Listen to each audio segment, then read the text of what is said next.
이혼 서류에 사인해. 위자료는 30억. 그걸로 깔끔하게 끝내자고.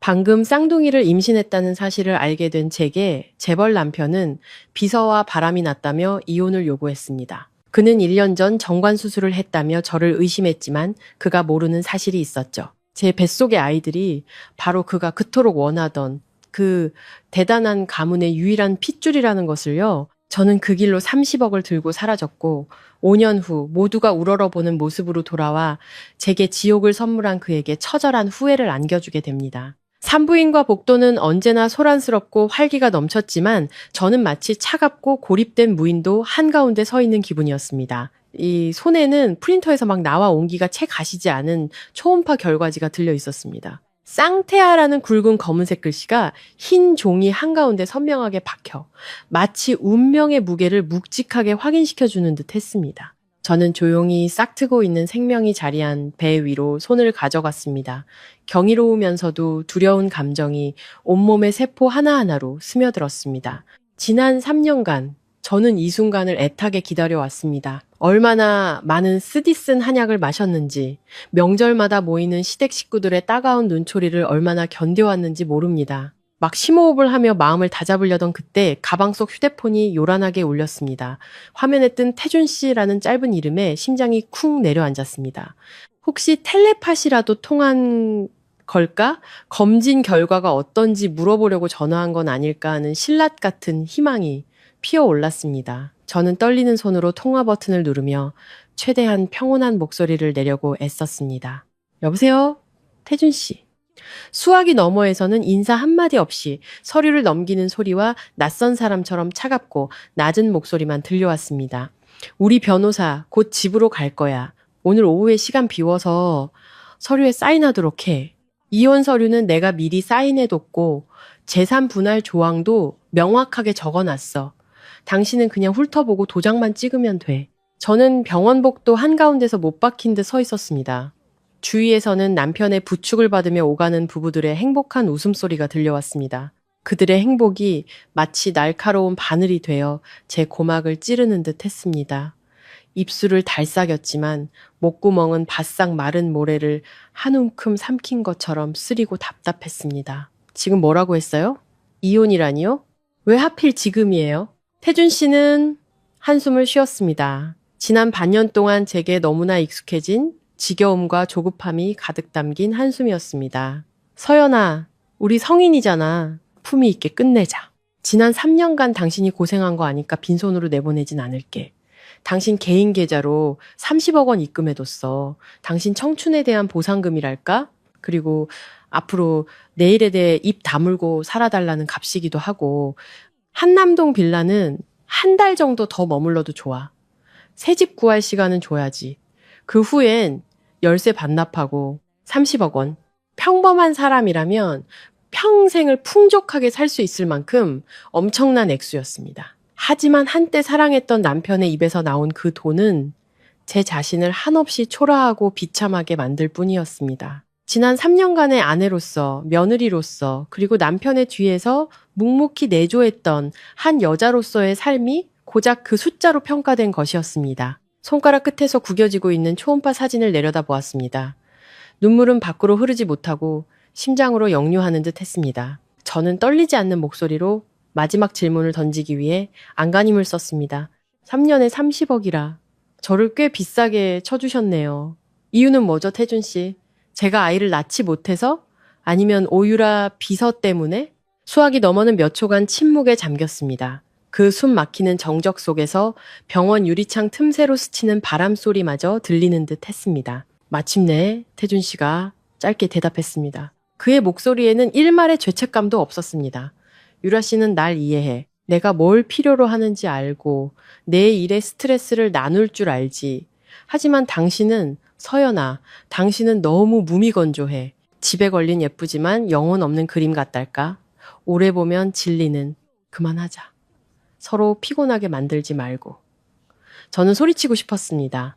나 무미건조하지 않다고. 내 뱃속에 당신의 아이가 그것도 쌍둥이가 자라고 있다고. 알고 있냐고. 하지만 그 말이 입 밖으로 나오기도 전에 수화기 너머로 애교 섞인 달콤한 여자의 목소리가 칼날처럼 날아와 박혔습니다. 자기야, 이 네이비색 넥타이 오늘 저녁 입을 정장이랑 잘 어울릴까? 빨리 와서 좀 봐줘. 유라 씨의 목소리였습니다. 평소에는 깍듯하게 그의 업무 일정을 보고하던 그 목소리가 지금은 남편의 사적인 공간 안에서 너무나도 친밀하고 당당하게 울려 퍼지고 있었습니다. 휴대폰을 쥔 팔에 힘이 쭉 빠졌습니다. 모든 것은 이미 오래전에 정해져 있었던 것입니다. 저만 마지막까지 바보처럼 모르고 있었을 뿐 저는 한마디도 없이 전화를 끊었습니다. 그리고 제 배를 내려다보며 아직 세상에 태어나지도 못한 두 작은 생명에게 미안하다고 속삭였습니다. 30억? 좋아요. 돈으로 모든 걸 끊어내고 싶다면 기꺼이 받겠어요. 하지만 이 두 아이의 존재는 당신이 평생 알 기회조차 없을 거예요. 그날 오후 옅은 안개에 잠긴 한강변의 빌라는 유난히 스산했습니다. 강바람이 창문 틈으로 스며들어 뼛속까지 시리게 했습니다. 저는 집에 돌아와 습관처럼 저녁 식사를 준비했습니다. 이 저녁을 먹어줄 사람이 아무도 없다라는 것을 알면서도 말입니다. 수입산 오크나무로 만든 길고 텅 빈 식탁 위에는 태준 씨가 가장 좋아하던 된장찌개와 갈비찜이 식어가고 있었습니다. 굳어버린 기름층이 음식 표면을 덮은 모습이 꼭 제 신세 같아 처량했습니다. 이 넓고 텅 빈 집은 단 한 번도 제게 따뜻한 보금자리라는 느낌을 준 적이 없었습니다. 그저 제 청춘을 가두는 화려한 황금세장에 가까웠습니다. 정확히 저녁 7시 익숙한 자동차 엔진 소리가 대문 밖에서 들려왔습니다. 태준 씨가 집으로 들어섰습니다. 여전히 몸에 딱 맞는 최고급 정장을 입고 있었지만 저를 보는 그의 눈빛에는 부부의 정이라고는 조금도 남아있지 않았습니다. 그는 식탁에는 앉지도 제가 2시간 동안 공들여 차린 음식에는 눈길 한번 주지 않은 채 거실의 티테이블로 직행했습니다. 그리고 두툼한 서류철과 인감도장을 내려놓았습니다. 서류가 유리 테이블에 부딪히며 차가운 소리를 냈습니다. 도장 찍어. 펜은 거기 있고 태준 씨는 마치 다른 중요한 약속에 늦기라도 한 사람처럼 손목시계를 쳐다보며 말했습니다. 저는 다가가 이혼 서류를 집어들었습니다. 모든 조항은 그의 사업 스타일처럼 간결하고 냉정했습니다. 저는 한때 사랑하고 존경했던 그 남자를 바라보았습니다. 지금 그는 너무나도 낯설었습니다. 서류를 내려놓으며 저는 마지막 희망 한 조각이라도 붙잡아 보려 애썼습니다. 목소리는 가늘었지만 또렷했습니다. 태준 씨, 우리 정말 이대로 끝인가요? 만약 제가 임신했다고 하면요. 다시 생각해주지 않을래요? 저는 숨을 죽이고 기다렸습니다. 그가 잠시라도 멈칫하길, 그의 눈동자에 작은 흔들림이라도 있기를 바라며 하지만 태준 씨의 반응은 저를 완전히 무너뜨렸습니다. 그는 경멸 어린 눈으로 저를 쳐다보더니 세상에서 가장 우스운 이야기를 들은 사람처럼 냉소적으로 웃었습니다.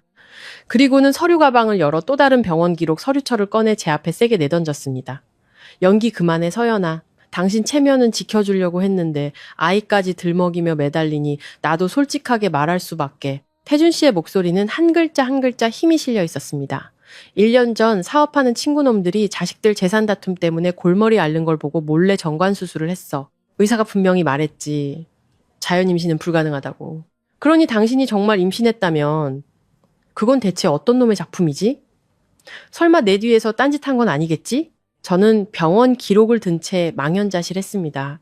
글자들이 눈앞에서 춤을 추는 것 같았습니다. 서류에 적힌 날짜는 정확히 1년 전 제가 여전히 한약을 다리고 절에 가서 기도를 올리고 매일 밤 그가 돌아오기를 기다리며 희망을 품고 있던 바로 그 시점이었습니다. 지난 반년간 그가 잠자리를 피하고 출장이 잦았던 모든 이유가 설명되었습니다. 그는 자신의 거대한 재산을 지키기 위해 그리고 저와의 관계를 정리하기 위해 스스로 아이를 가질 길을 막아버린 것이었습니다. 그리고 이제는 그 잔인한 비밀을 이용해 저를 불륜녀로 몰아가고 있었습니다. 제가 만약 진실을 말한다면 고통은 곧 혐오감으로 바뀌었습니다. 저는 눈앞의 남자가 한심하면서도 무섭게 느껴졌습니다. 그는 자신의 계산을 너무나도 굳게 믿은 나머지 세상에는 의학적으로 희귀한 확률이라는 것이 존재한다는 사실을 몰랐던 것입니다. 어쩌면 그 수술 자체가 실패했을 수도 있습니다. 하지만 저는 설명하지 않을 것입니다. 믿음이 사라진 마당에 설명해서 무엇 하겠습니까? 그가 저를 다른 남자와 잤다고 의심하게 만들거나 혹은 제 뱃속에 아이를 사생아라 여기고 지우라고 강요하게 만들려고요. 저는 깊게 숨을 들이마시고 눈물을 안으로 삼켰습니다. 집안은 몰락했지만 여전히 남아있는 양갓집 교수로서의 자존심이 이 순간 약해지는 것을 허락하지 않았습니다. 저는 망설임 없이 펜을 들어 아내의 서명란에 단호하게 이름을 적었습니다. 좋아요. 사인할게요. 30억 원 고맙게 받죠. 저는 고개를 들어 태준 씨의 눈을 똑바로 쳐다보며 얼음장처럼 차가운 목소리로 말했습니다. 그리고 오늘 당신이 한 말 똑똑히 기억하세요. 당신은 절대 아이를 가질 수 없다고요. 나중에 오늘 당신의 이 무정함 때문에 후회하는 일 절대로 없기를 바랄게요. 그는 미간을 찌푸리더니 서명이 된 서류를 가방에 챙겨 넣었습니다. 좋아. 돈은 24시간 안에 입금될 거야. 잘 있어. 그는 뒤 한번 돌아보지 않고 쾅 하니 나가버렸습니다. 육중한 나무 문이 쾅 닫히는 소리와 함께 저는 이 거대한 빌라의 매네몽한 고독 속에 갇혔습니다. 저는 차가운 바닥에 주저앉아 두 손으로 배를 감쌌습니다. 그제야 참았던 눈물이 본물 터지듯 쏟아졌습니다. 저는 뱃속에서 자라고 있는 두 생명에게 속삭였습니다. 아가들아, 너희 아빠는 이제 죽었단다. 지금부터는 우리 셋이서 서로 의지하며 사는 거야. 엄마는 이제 엄마 자신을 위해 그리고 너희를 위해 살기로 약속할게. 그날 밤 저는 작은 캐리어를 끌고 빌라 대문을 나섰습니다. 달콤하고도 쓰디썼던 3년의 청춘을 등 뒤로 한 채 밤바람은 살을 애는 듯 차가웠지만 제 심장만큼 차갑지는 않았습니다. 몇 걸음 떼지 않았을 때 고급 세단 한 대가 제 앞에 급정거했습니다. 차창이 내려가자 짙은 화장을 한 유라 씨의 얼굴이 드러났습니다. 그녀는 저를 보며 동정심과 승리감이 뒤섞인 비웃음을 지었습니다. 서연 씨, 그렇게 급하게 가세요?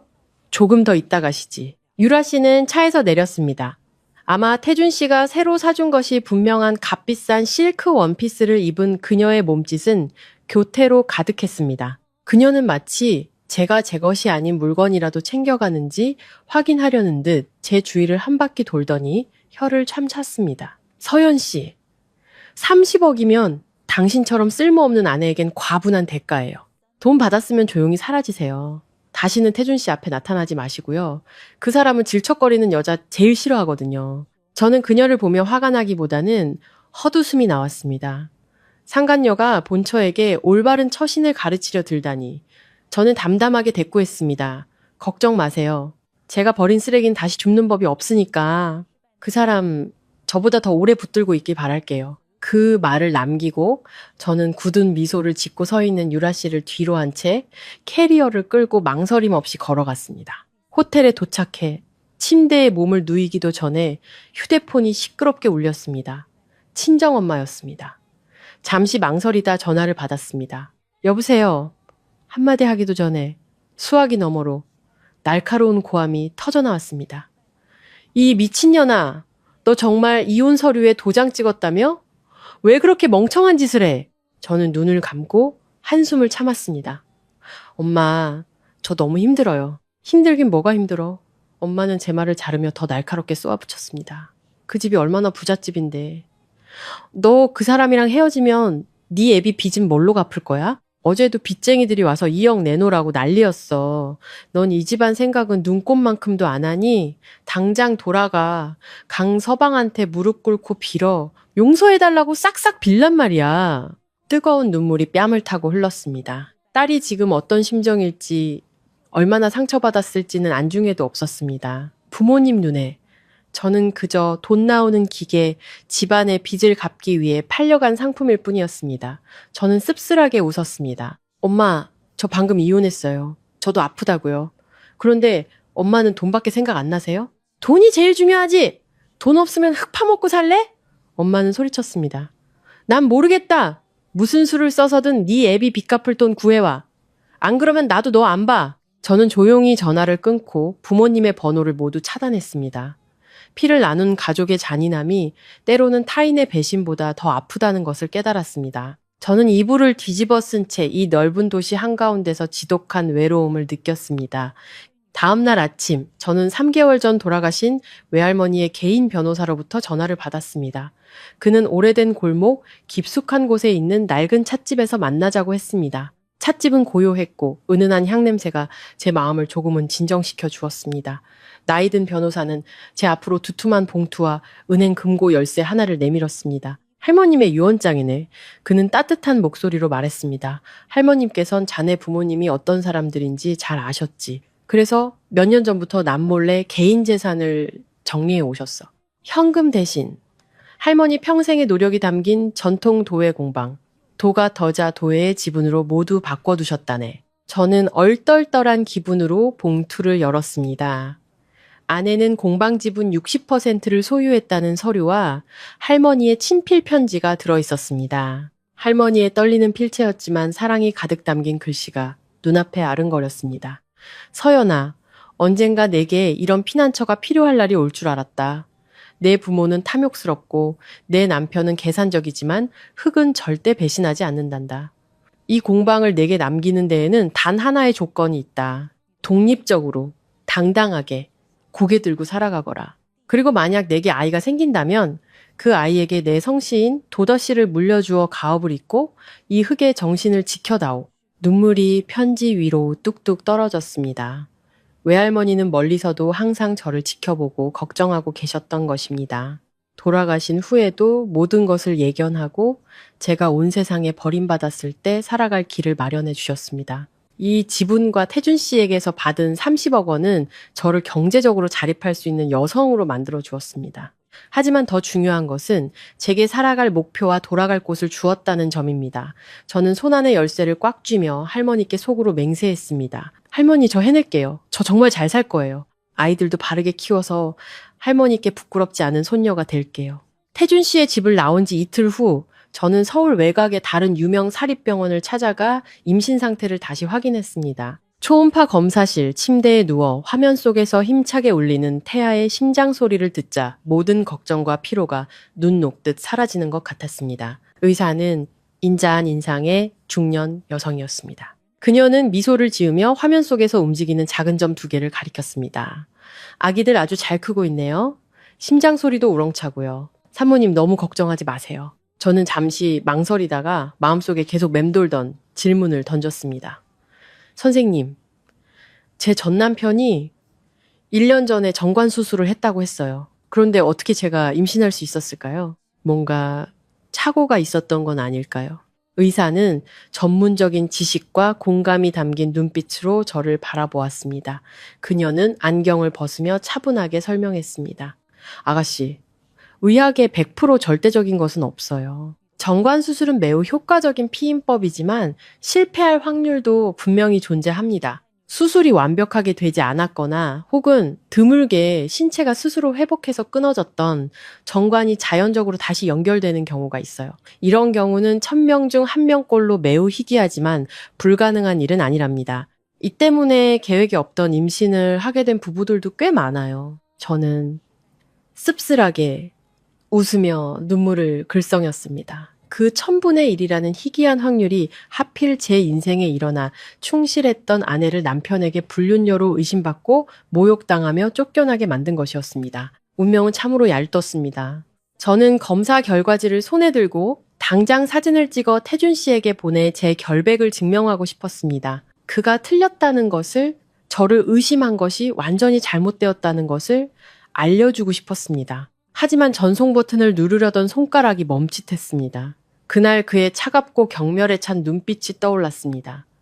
당신이 임신했다면 그건 어떤 놈의 작품이지? 라고 했던 그의 말이 귓가에 맴돌았습니다. 그리고 침묵의 대가로 던져준 30억 원도. 지금 제가 진실을 말한다면 그가 믿을까요? 아니면 제가 의사를 매수해서 서류를 위조했다고 생각할까요? 혹은 더 끔찍하게는 그가 사실을 믿는다 해도 무슨 짓을 할까요? 아이를 빼앗아 가려 하거나 유라 씨 같은 계모 밑에서 살게 할지도 모릅니다. 안 돼요. 그 생각만으로도 온몸에 소름이 돋았습니다. 제 아이들을 그런 잔인한 사람들 손에 넘길 수는 없었습니다. 저는 초음파 사진을 다시 한번 쳐다본 뒤 천천히 잘게 찢어 의료 폐기물 통에 버렸습니다. 미안해, 아가들아. 저는 속삭였습니다. 엄마는 너희를 이용해 무언가를 증명하거나 되찾으려 하지 않을 거야. 너희는 엄마만의 선물이지 누구의 도구도 아니란다. 저는 이 비밀을 끝까지 지키기로 결심했습니다. 제 모든 사랑과 능력으로 아이들을 낳고 키울 것입니다. 제게는 돈도 있고 외할머니가 물려주신 도예 기술도 있습니다. 저는 완벽하게 제 삶의 주인이 될 수 있었습니다. 저는 잠적을 계획하기 시작했습니다. 전화번호를 바꾸고 옛 지인들과의 모든 연락을 끊었습니다. 30억 원은 투자금으로 삼아 태준 씨와 그의 가족의 그림자에서 완전히 벗어난 새로운 삶을 건설할 것입니다. 이 결심은 제 마음을 그 어느 때보다 가볍게 만들어 주었습니다. 병원을 나서며 고개를 들어 파란 하늘을 보았습니다. 시원한 바람이 불어와 낡은 번뇌를 씻어주었습니다. 이제 저는 강태준 회장의 아내가 아닙니다. 저는 도의 명인 도씨 가문의 손녀 도서연이자 곧 태어날 두 천사 같은 아이들의 엄마입니다. 붉은 흙이 풍부한 이천 도자기 마을은 서울 중심가에서 멀지 않으면서도 전혀 다른 시간의 흐름을 간직한 평화로운 곳이었습니다. 저는 외할머니의 유언장에 적힌 주소를 따라 설렘과 걱정을 안고 이곳을 찾았습니다. 도가 도에 공방은 붉은 벽돌이 깔린 길 끝에 자리하고 있었습니다.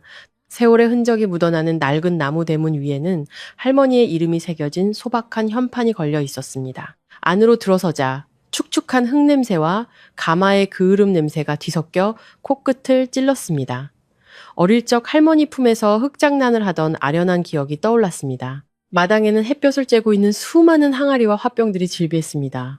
마당 한쪽 구석에서는 한 남자가 물레 앞에 앉아 있었습니다. 흙투성이 손이 무심한 흙덩이를 능숙하게 빚어내고 있었습니다. 그는 낡고 색바랜 티셔츠를 입고 있었고 등은 땀으로 흠뻑 젖어 있었지만 그의 얼굴에는 놀라운 집중력과 열정이 서려 있었습니다. 발소리를 들은 남자가 고개를 들었습니다.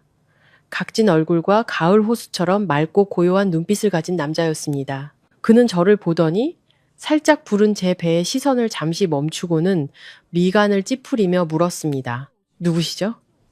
오늘 공방은 관람객을 받지 않습니다. 저는 서연, 도가터, 할머니의 외손녀입니다. 저는 최대한 차분한 목소리로 대답했습니다. 할머니의 유언에 따라 공방을 인수하러 왔어요. 남자는 잠시 놀란 듯 하더니 황급히 자리에서 일어나 어깨에 걸친 수건에 흙 묻은 손을 닦았습니다. 할머니 손녀분이셨군요. 저는 한지훈이라고 합니다. 할머니의 옛 제자이고 지금은 여기서 기술 관리를 맡고 있습니다.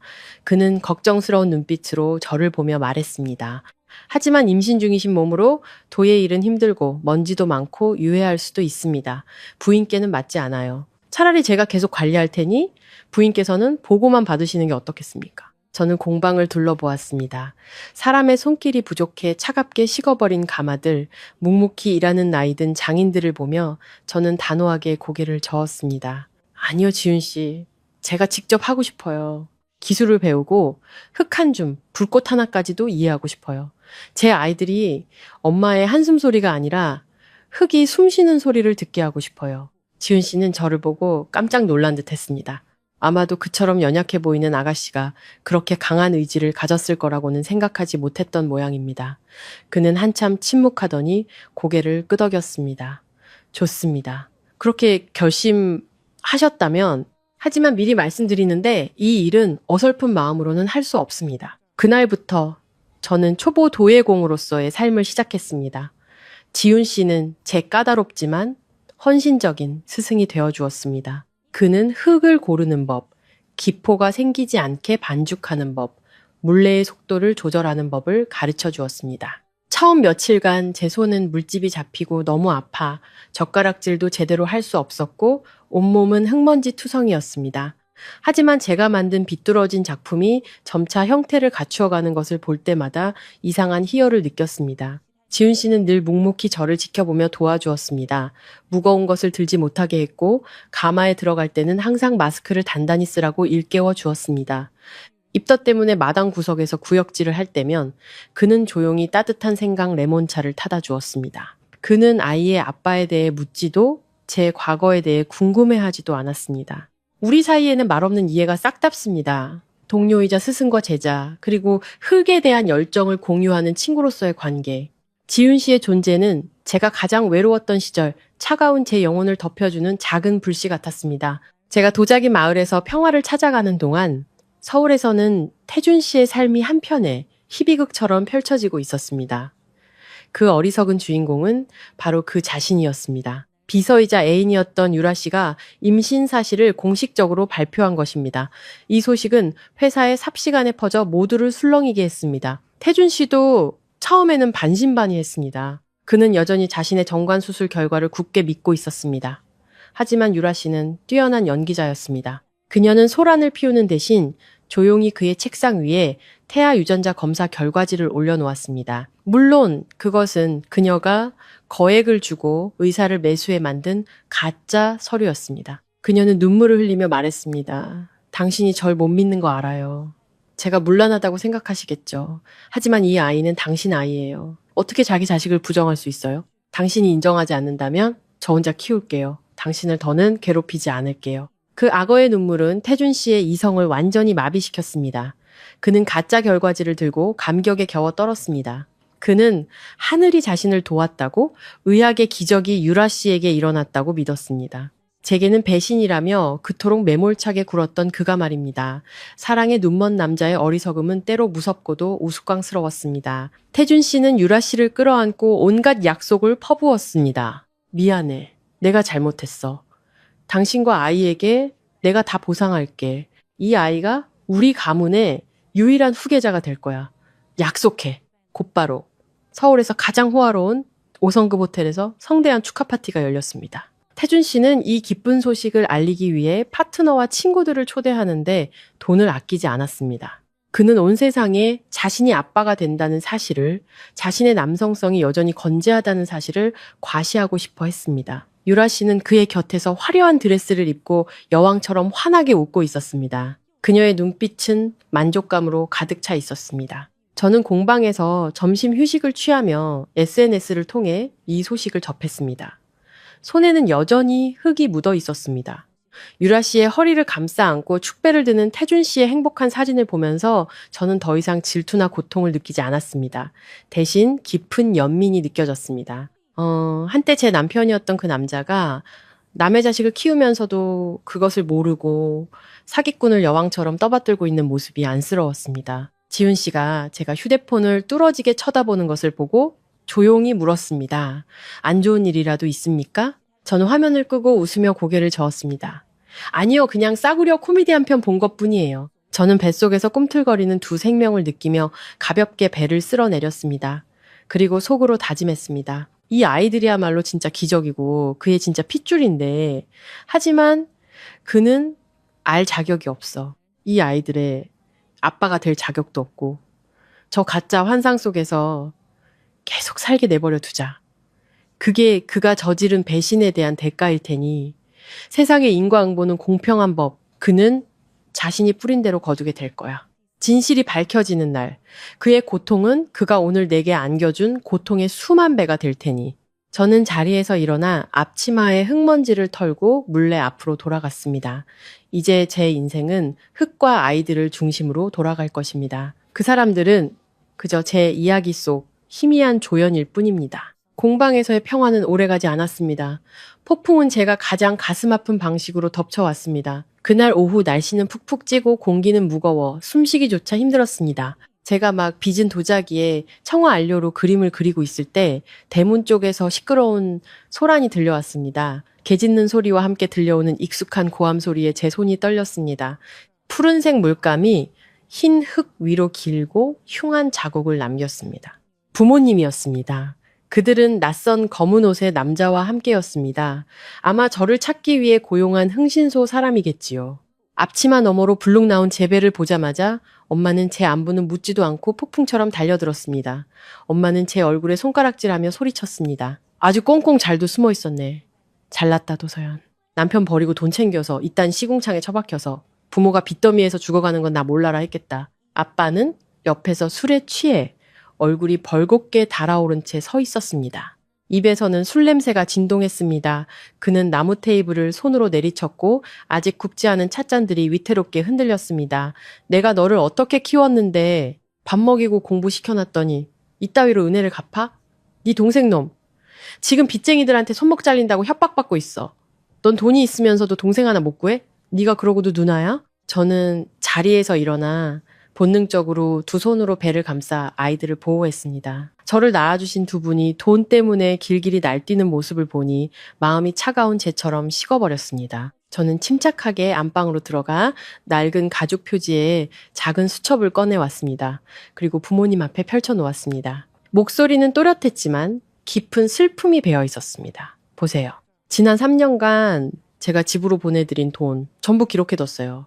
새 집 짓는 돈, 아빠 차 사는 돈, 엄마 여행 경비, 그리고 동생 도박 빚 갚아준 돈까지 전부 합해서 6억 원이에요. 결혼 전에 제가 일해서 모은 돈 전부였어요. 엄마는 수첩을 힐끗 보더니 경멸하듯 입술을 삐죽였습니다. 6억이 뭐 대수라고? 너 재벌집 며느리였잖아. 6억쯤이야 너한테 푼돈이지. 이제 이혼했으니 서방한테 30억 받은 거 다 알아. 거기서 20억만 내놔. 동생 빚 갚고. 나머진 네가 알아서 하고. 20억. 엄마의 입에서 그 숫자는 깃털처럼 가볍게 흘러나왔습니다. 제가 임신했다는 사실도 이혼 후에 어떻게 살아갈 것인지도 관심 없었습니다. 오직 귀한 아들의 밑빠진 독을 채울 돈만 필요했던 것입니다. 저는 웃음이 터져 나왔고 눈물이 흘렀습니다. 엄마, 저도 엄마가 낳은 딸이잖아요. 어떻게 저한테 이렇게 잔인하실 수 있어요? 저한테도 돈이 필요해요. 제 아이들을 키워야 한다고요. 엄마의 외손주들이에요. 나는 다른 성씨 가진 외손주 따위 둔 적 없어. 아빠가 소리치며 저를 때리려는 듯 손을 쳐들었습니다. 돈 안 내놓으면 나도 가만 안 있어. 오늘 돈 못 받으면 이 공방 다 때려 부숴버릴 테니까. 그의 거친 손이 제 뺨에 닿기 직전 다른 단단한 손이 그 팔을 쇠붙이처럼 낚아챘습니다. 지훈 씨였습니다. 언제 나타났는지 그는 거대한 산처럼 제 앞을 가로막고 서 있었습니다. 평소에는 호수처럼 고요하던 그의 눈빛이 지금은 결연한 분노로 불타고 있었습니다. 진정하십시오, 아버님. 지훈 씨의 목소리는 낮았지만 힘이 실려 있었습니다. 여기는 법적으로 등록된 도가도의 공방입니다. 이곳의 물건에 손이라도 대시면 재물 손괴 및 업무 방해죄로 경찰에 신고하겠습니다.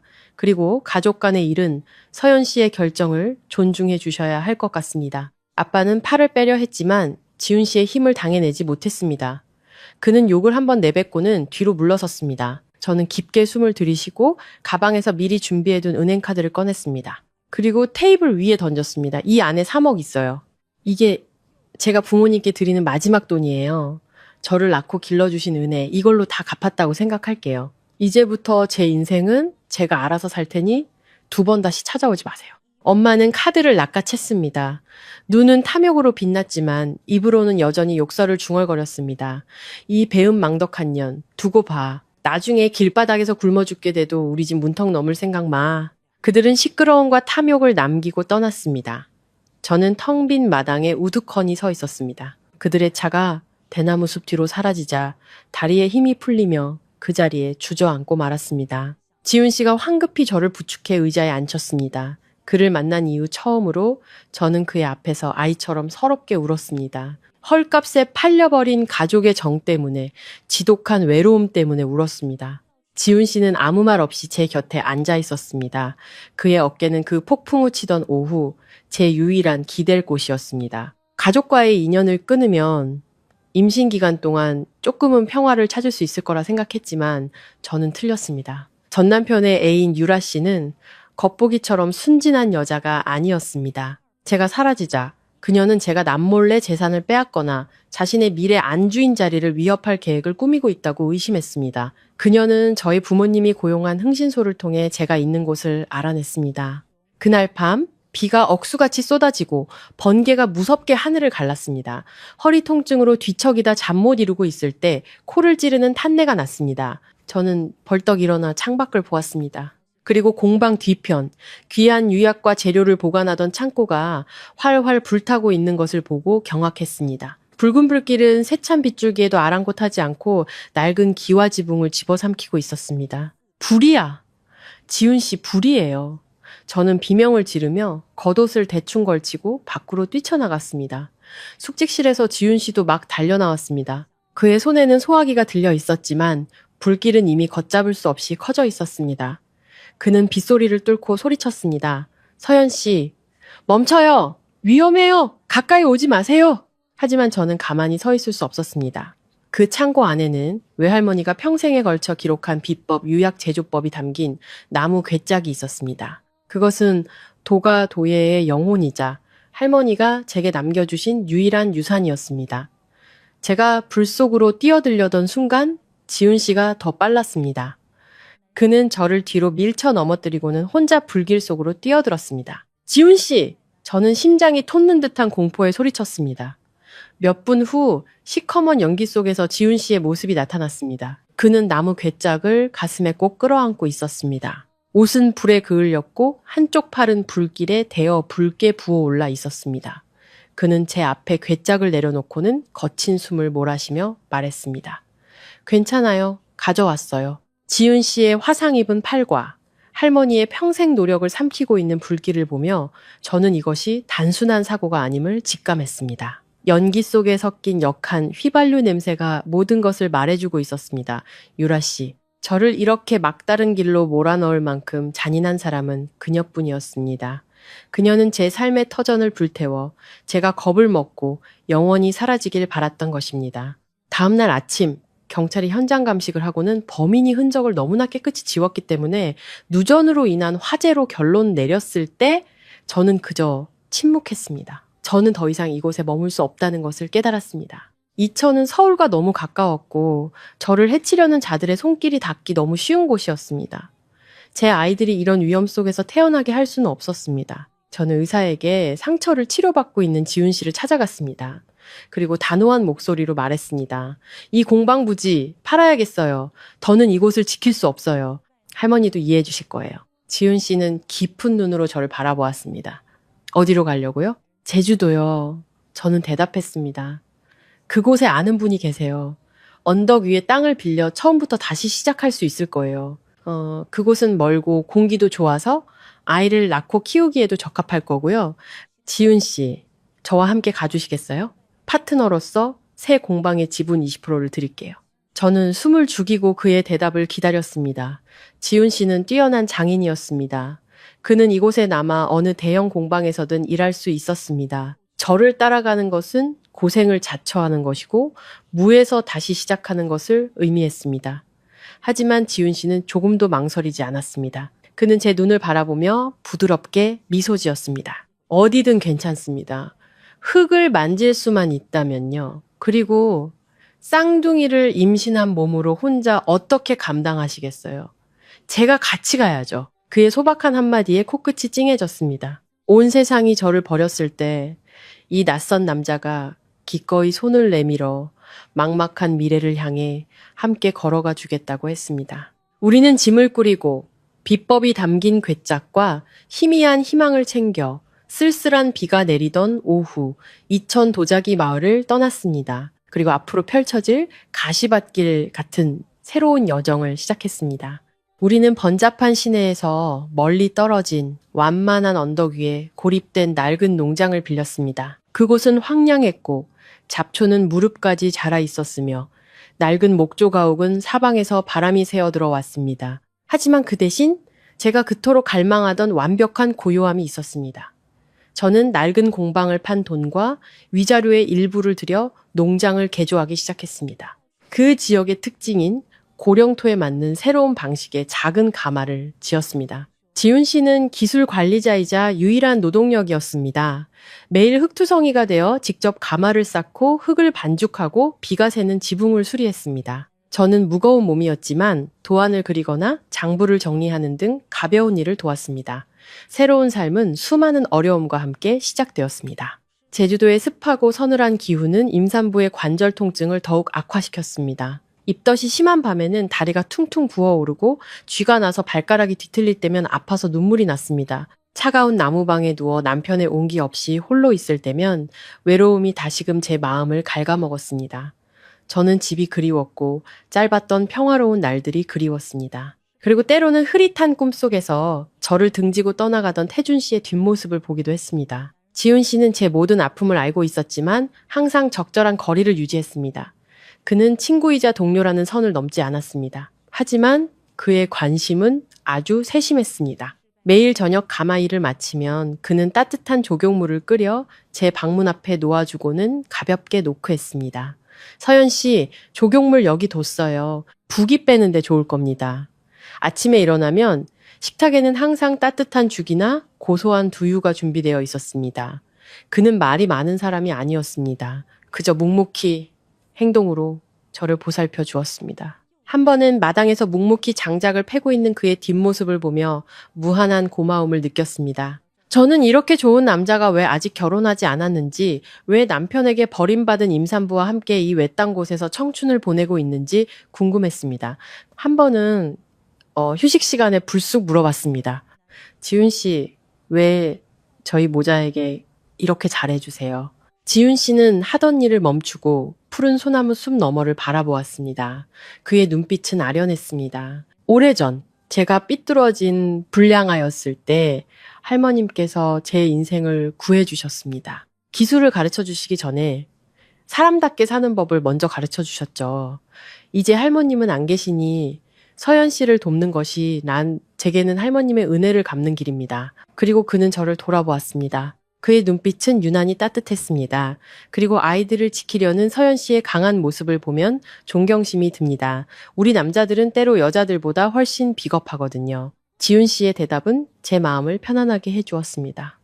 우리 사이의 관계는 우리가 만들어내는 도자기처럼 맑고 순수했습니다. 이 외로운 소나무 언덕에서 두 고독한 영혼은 서로에게 의지하며 친절함으로 낡은 마음의 상처를 치유해 나가고 있었습니다. 임신 8개월 차에 접어들자 제 배는 남산만해져 움직이기조차 힘들었습니다. 보건소 의사는 쌍둥이 임신이라 조산 위험이 매우 높으니 절대 안정을 취해야 한다고 경고했습니다. 하지만 새 공방은 막 가동을 시작했고 일본으로 수출될 첫 주문 물량을 맞추느라 정신이 없었습니다. 저는 지훈 씨 혼자 고생하는 것을 보고만 있을 수 없었습니다. 밤늦게까지 남아 유약색을 확인하고 비용을 계산했습니다. 그리고 결국 제가 가장 두려워하던 일이 벌어졌습니다. 어느 날 오후 막 가마에서 나온 도자기를 확인하던 중 갑자기 아랫배에 칼로 찌르는 듯한 통증이 느껴졌습니다. 그리고 곧 따뜻한 물줄기가 다리를 타고 흘러내렸습니다. 양수가 터지고 진통은 상상했던 것보다 훨씬 더 격렬하게 몰아쳤습니다. 지훈 씨, 아이들 좀 살려주세요.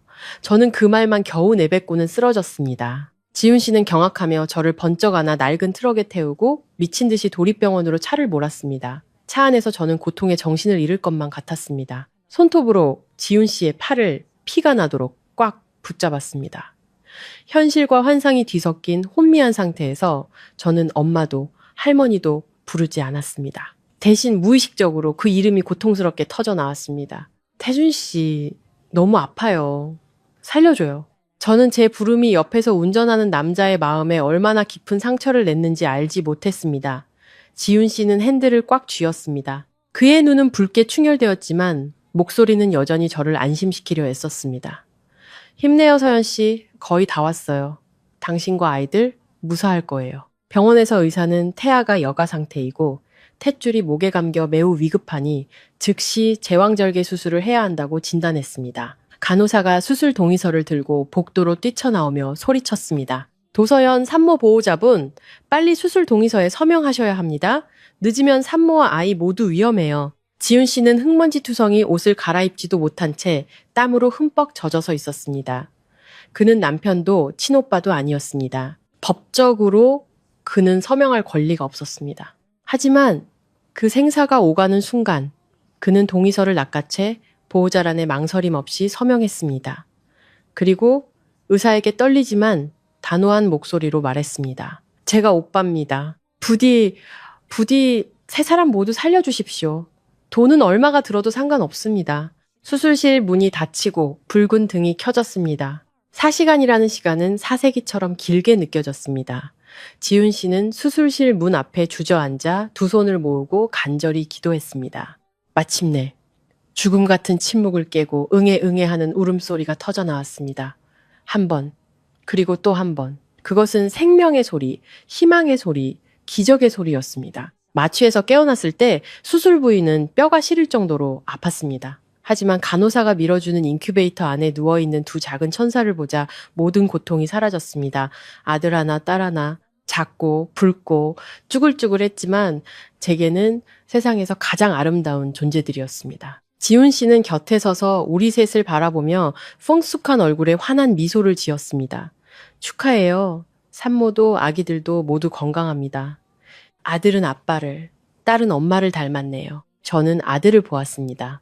아이는 태준 씨를 쏙 빼닮은 높은 콧대와 넓은 이마를 가지고 있었습니다. 순간 가슴이 시큰했지만 곧 그 감정을 떨쳐냈습니다. 저는 아이의 작은 손을 잡았습니다. 눈물이 뺨을 타고 흘렀습니다. 세상에 온 걸 환영해 아가들아. 아들 이름은 민준, 딸 이름은 민서라고 지을게. 엄마는 그저 너희들 인생이 앞으로는 엄마처럼 풍파 없이 늘 평안하기만을 바랄 뿐이야.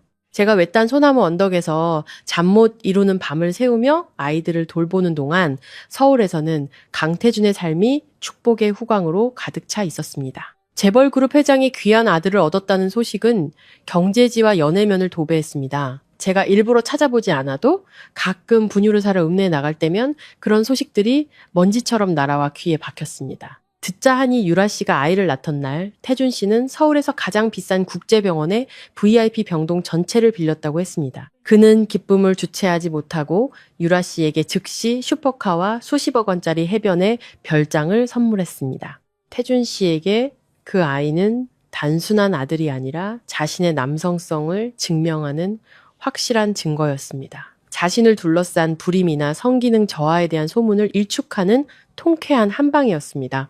그는 아이의 이름을 강가보 잔자보, 즉 강씨 가문의 보물이라는 뜻으로 지었습니다. 하지만 인생이란 참으로 얄과는 역설의 연속이었습니다. 아이는 자랄수록 태준 씨와는 전혀 다른 얼굴이 되어갔습니다. 태준 씨의 높고 곧은 코도 총명해 보이는 넓은 이마도 없었습니다.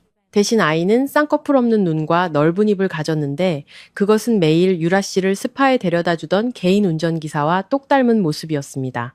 회사에서는 청소부 아주머니부터 고위급 부장들까지 수군거리는 소리가 돌기 시작했습니다. 회장님, 아드님, 왜 이렇게 회장님이랑 하나도 안 닮았지? 꼭 임기사 아들 같네. 그런 말들이 술자리에서 점점 더 자주 오르내렸습니다. 하지만 과거의 가짜 유전자 검사 결과지를 굳게 믿고 있던 태준 씨의 맹목적인 자신감은 모든 소문을 무시했습니다. 그는 그것이 자신의 행복을 시기하는 소인배들의 질투라고 생각했습니다. 그는 유라 씨를 더욱 아꼈고 그녀가 제멋대로 구는 것을 모두 눈감아 주었습니다. 평범한 비서였던 유라 씨는 하루아침에 신데렐라가 되어 정식 부인은 아니었지만 막강한 권력을 휘둘렀습니다. 그녀는 회사 경영에 손을 대기 시작했고 회장의 약혼녀라는 명목으로 시골의 친인척들을 전문 지식 하나 없음에도 불구하고 중요한 자리에 앉혔습니다. 어떤 이는 창고 관리자로, 어떤 이는 구매 부장으로 일했습니다. 태준 씨가 심혈을 기울였던 부동산 프로젝트들은 속이 비어가기 시작했습니다. 건축 자재는 차액을 남기기 위해 최고급에서 저급품으로 바뀌었고 공사 품질은 떨어져 고객들의 항의가 빗발쳤습니다. 그룹의 명성은 흔들리기 시작했습니다. 하지만 누군가 용기를 내어 경고할 때마다 유라 씨는 태준 씨의 귀에 대고 울며 매달렸습니다. 저 사람들이 절 여자라고 무시하나 봐요. 우리 사이를 이간질하려는 거예요. 자기가 날 지켜줘야 해요. 한때 재계에서 냉철하고 명민하기로 유명했던 강태준은 이제 마치 홀린 사람 같았습니다. 그는 진실을 말하는 충직한 직원들을 해고하고 곁에 있는 독사를 위로했습니다. 그는 자신의 손으로 그룹의 기둥을 갉아먹는 흰개미들을 키우고 있다는 사실을 전혀 알지 못했습니다. 그리고 그의 인생 최대의 비극은 여전히 그 가짜 행복의 포장재 아래 교묘하게 숨겨져 있었습니다. 저는 멀리서 이런 이야기들을 들으며 그저 담담한 마음이었습니다. 통쾌하지도 안타깝지도 않았습니다. 주머니 속의 송곳은 언젠가 튀어나오기 마련이라는 것을 알았기 때문입니다. 진실이 밝혀지는 날, 그의 고통은 그 무엇으로도 헤아릴 수 없을 것입니다. 그리고 저는 나날이 커가는 두 천사 같은 아이들과 함께하는 소박한 행복으로 바빴습니다. 어느덧 그 운명적인 비바람치던 밤으로부터 5년이라는 세월이 흘렀습니다. 5년은 살켠의 상처가 아물기에 충분한 시간이었고 제 마음속 흉터가 딱딱하게 굳어 제가 담담하게 마주할 수 있는 기억의 일부가 되기에도 충분한 시간이었습니다. 민준이와 민서는 이제 5살이 되었습니다. 아이들은 작은 소나무처럼 맑은 공기를 마시고 엄마와 지훈 아저씨의 사랑 속에서 자라났습니다. 아들 민준이는 말이 없고 차분했지만 아주 똑똑하고 속이 깊었습니다. 아이는 아빠를 쏙 빼닮은 깊은 눈매를 가졌습니다. 제가 도자기를 빚는 모습을 볼 때면 몇 시간이고 조용히 앉아있곤 했습니다. 작은 손으로 남은 흙덩이를 주물러 무언가를 만들기도 했습니다.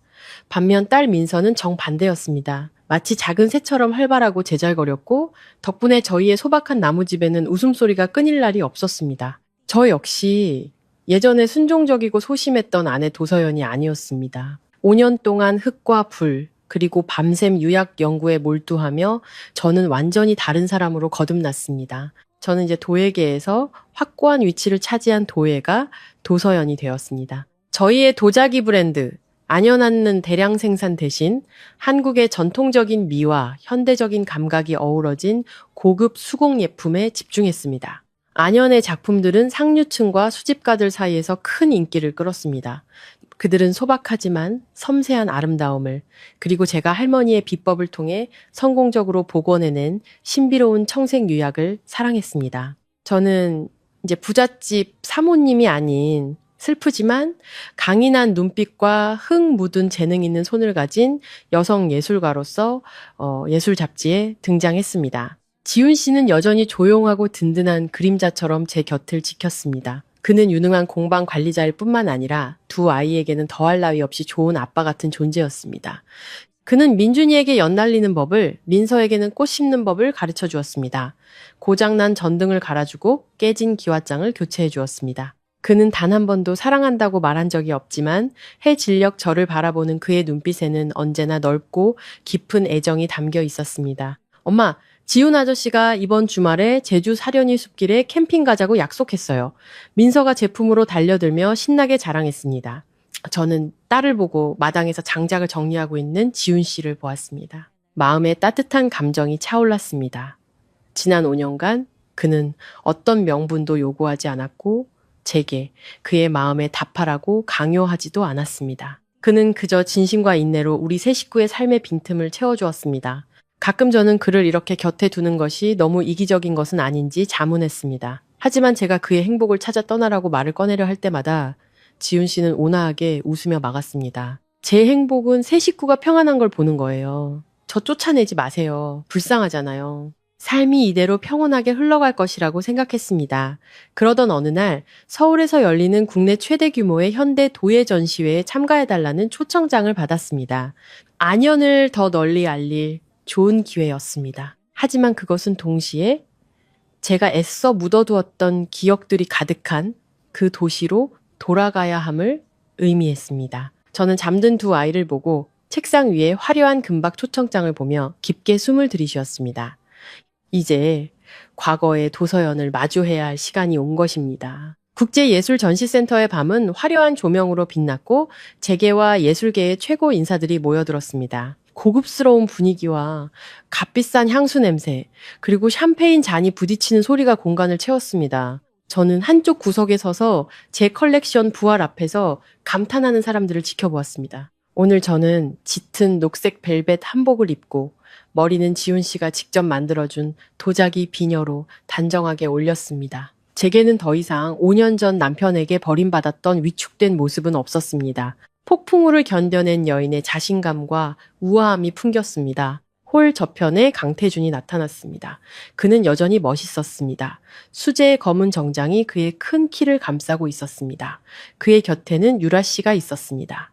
그녀는 마치 누가 빼앗아가기라도 할 것처럼 그의 팔에 단단히 매달려 있었습니다. 머리부터 발끝까지 명품으로 치장했지만 주위를 훑어보는 그녀의 눈빛에서는 속물적인 기운을 감출 수 없었습니다. 그들은 제 가장 아끼는 작품, 어머니와 아이라는 이름의 흉상 앞에 멈춰 섰습니다. 그 조각상은 아이를 품에 꼭 안고 있는 어머니의 모습을 형상화한 것이었습니다. 어머니의 눈은 감겨 있었지만 절대적인 평온함과 보호의 기운이 느껴졌습니다. 전통적인 균열 유약 기법과 독특한 장작가마 소성 기술이 만나 잊을 수 없을 만큼 영혼이 담긴 작품을 만들어냈습니다. 자기야, 이 조각상 너무 아름답다. 경매 시작가가 벌써 20억이래. 우리 사서 거실에 두는 거 어때? 유라 씨가 예술의 조예가 깊은 척하며 말했습니다. 태준 씨는 고개를 끄덕였습니다. 그의 시선은 조각상에 완전히 매료되어 있었습니다. 마치 보이지 않는 끈이 그의 마음을 붙들고 있는 듯 했습니다. 그가 작품에 손을 대려던 순간 사회자의 목소리가 울려 퍼졌습니다. 그리고 이제 컬렉션 부활의 작가이신 도서연 작가님을 무대로 모시겠습니다. 스포트라이트가 제가 서 있던 곳을 비췄습니다. 저는 깊게 숨을 들이쉬고 부드럽게 미소 지으며 앞으로 나아갔습니다. 그 순간 태준 씨의 동공이 최대로 확장되는 것을 보았습니다. 그는 그 자리에 얼어붙었고 손에 든 샴페인 잔을 떨어뜨릴 뻔했습니다. 그는 마치 유령이라도 본 사람처럼, 아니 먼지 쌓인 기억 속에서 걸어 나온 여신을 본 사람처럼 저를 쳐다보았습니다. 촌스럽고 무미건조했던 서연은 없었습니다. 그의 앞에는 눈부시게 빛나고 성공했으며 아득히 멀게 느껴지는 도서연이 서 있었습니다. 서연, 당신이야? 태준 씨의 입술이 달싹였지만 그의 목소리는 관객들의 우레와 같은 박수 소리에 묻혔습니다. 옆에 서 있던 유라 씨의 얼굴은 잿빛으로 변했습니다. 태준 씨의 팔을 잡은 그녀의 손에 힘이 들어갔고 날카로운 손톱이 그의 살을 파고들었습니다. 그녀는 자신이 쓰레기처럼 내쫓았던 여자가 이렇게 화려하게 돌아올 것이라고는 상상도 못했던 것입니다. 바로 그때 무대 뒤편에서 깔끔하게 차려입은 두 아이가 작은 천사처럼 달려 나왔습니다. 엄마, 엄마, 민서의 낭랑한 목소리가 울려 퍼졌습니다. 엄마, 지훈 아저씨가 아이스크림 사줬어요. 엄마 목도 남겨놨어요. 민준이가 녹기 시작한 아이스크림을 들고 뒤따라왔습니다. 두 아이는 제 다리에 매달려 한복자락에 얼굴을 부볐습니다. 저는 몸을 숙여 아들의 뺨에 묻은 아이스크림을 부드럽게 닦아주었습니다. 행복한 미소가 입가에 번졌습니다. 화려한 조명 아래 민준이의 얼굴이 뚜렷하게 드러났습니다. 높고 곧은 코, 깊은 눈매, 고집스러워 보이는 넓은 이마.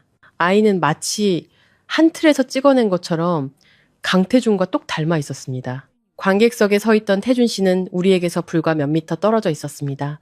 그는 민준이를 뚫어지게 쳐다보다가 다시 저를 보았습니다. 그의 온몸이 가늘게 떨렸습니다. 손에 들려있던 샴페인 잔이 대리석 바닥으로 떨어져 산산조각 났습니다. 유리가 깨지는 날카로운 소리가 울렸지만 아무도 신경 쓰지 않았습니다. 그의 모든 신경은 오직 저 아이에게만 집중되어 있었습니다. 그의 마음속에서 지난 5년간 공들여 쌓아온 모든 방어벽을 무너뜨리는 거대한 충격이 일어나고 있었습니다. 전시회는 혼란스러운 감정 속에서 끝났습니다. 태준 씨는 감히 제게 다가오지 못했습니다. 어쩌면 눈앞에 드러난 진실을 마주할 용기가 아직 없었던 것이겠지요. 그는 유라 씨의 손을 끌고 서둘러 자리를 떴습니다. 그의 발걸음은 마치 도망치는 사람 같았습니다. 하지만 저는 알 수 있었습니다. 의심의 씨앗은 그의 마음에 뿌려졌고 그것은 곧 싹을 틔워 그들의 거짓된 현재의 삶을 갈기갈기 찢어놓을 가시나무가 될 것이라는 것을 집으로 돌아온 후에도 민준이의 모습은 태준 씨의 머릿속을 떠나지 않았습니다. 그는 어두컴컴한 서재에 앉아 담배를 연달아 피워댔습니다. 아이의 얼굴, 저를 바라보던 눈빛, 입술을 앙다무는 버릇까지 모든 것이 자신과 똑 닮았습니다. 그는 문득 옆방에 있는 5살 배기 아들 강가보와 비교하게 되었습니다. 가보는 어려서부터 오냐오냐 자라 성격이 포악하고 제멋대로였습니다. 아이는 하루 종일 물건을 부수고 장난감을 사달라고 소리치고 심지어 가사도우미에게도 막말을 했습니다. 태준 씨가 훈육하려 할 때마다 유라 씨가 달려와 감싸고 돌았습니다. 애한테 왜 그래요?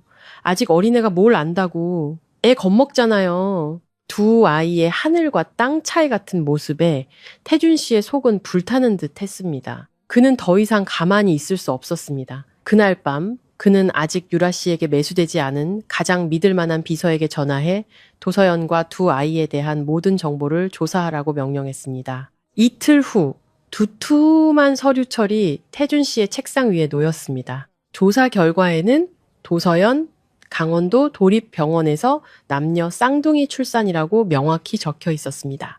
출산 시기는 이혼한 날로부터 약 8개월 후. 모든 시간적 정황이 무서울 정도로 맞아떨어졌습니다. 태준 씨는 서류를 든 채 손을 떨었습니다. 그는 그날 제가 무언가 말하려 했지만 자신이 불임 진단서로 입을 막아버렸던 것을 기억해냈습니다. 설마 정말로 기적은 유라 씨가 아니라 그녀에게 일어났던 것일까? 등골이 오싹해지는 생각이 스쳤지만 오만한 남자의 완고한 이성은 마지막까지 발버둥 쳤습니다. 아니야, 난 분명히 수술했어. 인공수정이거나 아니면 그 한지훈이란 놈의 아이일 거야. 태준 씨가 의심과 희망 사이에서 괴로워하는 동안 유라 씨도 가만히 있지 않았습니다. 사기꾼 특유의 예리한 직감으로 그녀는 전시회에서 두 아이를 본 순간부터 위험을 감지했습니다. 그녀는 태준 씨가 진실을 알게 되면 아직 제대로 앉아보지도 못한 사모님 자리가 산산조각 날 것이라는 것을 알았습니다. 그녀는 이 호화로운 삶을 잃는 것이 두려웠고 과거의 초라한 시궁창으로 돌아가는 것이 무서웠습니다. 도서연, 이 미친년. 사라졌으면 곱게 사라질 것이지. 왜 다시 나타나서 내 발목을 잡아? 유라 씨는 이를 갈며 값비싼 향수병을 바닥에 내던졌습니다. 태준 씨가 계속 조사하게 둘 수는 없었습니다. 유라 씨는 먼저 손을 쓰기로 결심했습니다. 그녀는 돈을 받고 남을 비방하는 일을 전문으로 하는 SNS의 어뷰징 업체에 연락했습니다. 저의 브랜드 안연을 겨냥한 추악한 여론 조작이 시작되었습니다. 하룻밤 사이에 각종 인터넷 커뮤니티에는 안연의 도자기가 인체에 유해한 중금속 유약을 사용하며 특히 어린이 건강에 위험하다는 내용의 글들이 동시다발적으로 올라왔습니다. 가짜 계정들이 몰려와 욕설을 퍼붓고 불매운동을 조장했습니다. 수공예품이라더니 독극물이네. 절대 사지 마세요. 사기꾼들. 예술가라면서 양심도 없나. 소문은 걷잡을 수 없이 퍼져나갔습니다. 수출 대기 중이던 주문은 파트너사로부터 보류 통보를 받았고 제 휴대폰은 항의 전화로 쉴 새 없이 울렸습니다. 저는 컴퓨터 화면에 가득한 악성 댓글들을 보며 이 추악한 짓 뒤에 누가 있는지 바로 알 수 있었습니다. 유라 씨는 제 경제와 명예를 공격해 저를 다시 한번 진흙탕 속으로 끌어내리려 했던 것입니다. 수출 계약은 취소되었고 공방의 대표 전화는 욕설로 가득 찼습니다. 심지어 누군가는 서울의 쇼룸 입구에 붉은 페인트와 까나리 액젓을 던지기도 했습니다. 하지만 직원들의 걱정과는 달리 저는 이상할 정도로 침착했습니다. 5년간 뜨거운 불 속에서 단련된 저는 더 이상 쉽게 깨지는 무른 흙덩이가 아니었습니다. 저는 이천 공방에서 바로 기자회견을 열었습니다. 화려한 호텔 대신 기자들과 고객들이 직접 생산 과정을 보고 굽기 전에 깨끗한 흙을 만져볼 수 있도록 하고 싶었습니다. 그날 저는 소박한 작업복을 입고 머리를 단정하게 묶은 채 햇살 가득한 마당 한가운데 섰습니다. 수십 개의 카메라 렌즈 앞에서 저는 당당하게 선언했습니다. 안연의 도자기는 단순한 상품이 아니라 저희 도시 가문의 자존심입니다. 저희는 결코 이익을 위해 양심을 팔지 않습니다. 그리고 여기 그 증거가 있습니다. 제 뒤에 대형 스크린이 켜졌습니다. 화면에 나온 거는 딱딱한 검사 성적서가 아닌 원료 창고에 숨겨진 CCTV 영상이었습니다. 영상 속에는 마스크를 쓴 낯선 남자가 몰래 유약통에 정체불명의 액체를 붓고 있었습니다. 그리고 곧 그는 구석으로 가마스크를 벗고 전화를 걸었습니다. 화면은 약간 흐릿했지만 유라 씨의 개인 운전기사의 얼굴이 뚜렷하게 보였습니다. 그리고 더 중요한 것은 제가 고용한 탐정이 녹음한 통화 내용이 회견장 전체에 선명하게 울려 퍼진 것이었습니다. 오유라 씨, 일 끝났습니다. 나머지 돈 입금해주세요. 이 도서연년의 제품들 이번에 중금속 오염으로 확실하게 망하게 될 겁니다. 회견장은 경악으로 술렁였습니다. 기자들은 재빨리 화면을 촬영했고 키보드 두드리는 소리가 빗소리처럼 울렸습니다. 저는 카메라 렌즈를 똑바로 응시하며 날카로운 눈빛으로 말했습니다. 저는 이 모든 증거를 경찰에 제출했습니다. 비열한 수법으로 남을 해치려는 자들은 반드시 법의 심판을 받게 될 것입니다. 그리고 이 사건의 배후에 있는 그 사람에게도 한마디 하겠습니다. 나무는 곧게 서 있으면 흔들리지 않는 법. 당신이 나를 짓밟을수록 나는 더욱 강해질 뿐입니다. 기자회견은 대성공을 거두었고 여론은 즉시 뒤바뀌었습니다. 불매운동의 대상이었던 안연은 동정과 지지를 받는 피해자가 되었습니다. 주문은 다시 쇄도했고 브랜드 가치는 이전보다 훨씬 더 높아졌습니다. 그날 오후 제가 공방을 정리하고 있을 때 고급 세단 한 대가 대문 앞에 멈춰 섰습니다. 태준 씨였습니다. 그의 얼굴에는 당혹감과 피로가 어려 있었습니다. 그는 방금 언론을 뒤흔든 저를 지금껏 본 적 없는 복잡한 눈빛으로 바라보았습니다. 축하해. 태준 씨는 잠긴 목소리로 말했습니다. 위기 대응을 아주 잘했더군. 유라 씨가 그런 짓까지 할 줄은 몰랐어. 저는 손에 흙먼지를 털어내며 그를 안으로 들이지 않고 대문 앞을 막아섰습니다. 강태준 씨, 축하해주러 오셨다면 감사히 받죠. 하지만 당신 애인을 변호하러 오셨다면 그냥 돌아가세요. 저 바쁘거든요. 태준 씨는 한 걸음 다가와 제 손을 잡으려 했지만 제가 뒤로 물러섰습니다. 그는 멈칫하며 씁쓸하게 웃었습니다. 서연, 당신 정말 많이 변했네. 내가 생각했던 것보다 훨씬 더 날카롭고 냉정해졌어. 유라 씨 일은 내가 알아서 처리할게. 하지만 내가 온 건 아이들 때문이야. 민준이 말이야. 저는 그의 눈을 똑바로 쳐다보며 강하게 말했습니다. 강태준 씨, 우리는 이제 사업상 경쟁자이고 사생활에서는 남남이에요. 전 남편 행세는 그만두시죠. 그리고 제 아이들은 당신과 아무 상관없습니다. 돌아가세요. 저는 그대로 돌아서서 안으로 들어가 나무 문을 쾅 닫아버렸습니다. 심장이 세차게 뛰었지만 두려움 때문이 아니라 끓어오르는 분노 때문이었습니다. 그는 여전했습니다. 여전히 이기적이고 모든 것을 자신이 통제할 수 있다고 믿었습니다. 하지만 그는 틀렸습니다. 오늘의 도서연은 그가 더 이상 함부로 손댈 수 있는 여자가 아니었습니다. 저의 단호한 거절은 태준 씨를 단념시키기는커녕 오히려 그의 마음속에서 타오르던 의심의 불길에 기름을 부었습니다. 자신과 똑 닮은 민준이의 얼굴은 그의 잠과 식사를 모두 빼앗아갔습니다. 그는 진실을 밝혀내지 않고서는 단 하루도 평온하게 살 수 없다는 것을 깨달았습니다. 그리고 재계에서 온갖 수단을 동원하는 데 익숙했던 그는 몰래 행동하기로 결심했습니다. 태준 씨는 사람을 시켜 우리 모자의 일정을 감시했습니다. 민준이가 공방 근처의 국제유치원에 다닌다는 것을 알아낸 그는 비밀리에 접근했습니다. 쉬는 시간, 선생님들이 분주한 틈을 타 태준 씨는 울타리 밖에서 아이를 향해 손을 흔들었습니다. 신사적이고 부유해 보이는 그의 모습은 아이의 주의를 끌기에 충분했습니다. 네가 민준이 맞지? 태준 씨는 최대한 다정한 목소리로 물었습니다. 아저씨는 엄마의 오랜 친구란다. 머리에 나뭇잎이 붙었네. 아저씨가 떼어줄게. 민준이는 순진하게 가만히 서 있었고 낯선 남자는 아이의 머리에 손을 뻗었습니다. 태준 씨는 재빨리 모근이 붙어있는 머리카락 몇 가닥을 뽑았습니다. 따끔한 통증에 아이가 놀라 뒤로 물러서자 그는 서둘러 사과하며 값비싼 초콜릿을 아이 손에 쥐어주고는 도둑처럼 황급히 사라졌습니다. 머리카락 샘플을 손에 넣은 태준 씨는 곧장 가장 권위 있는 유전자 검사센터로 달려가 긴급 검사를 의뢰했습니다. 3일 후 결과가 태준 씨의 사무실로 배송되었습니다. 그룹 본사 최고층의 넓은 사무실은 에어컨 소리만 차갑게 울릴 뿐 쥐 죽은 듯 조용했습니다. 태준 씨는 봉인된 서류 봉투를 든 채 식은땀을 흘렸습니다. 그는 깊게 숨을 들이쉬고 봉투를 찢었습니다. 복잡한 숫자와 도표가 가득한 흰 종이가 나타났지만 그의 눈은 오직 마지막 결론에만 고정되었습니다.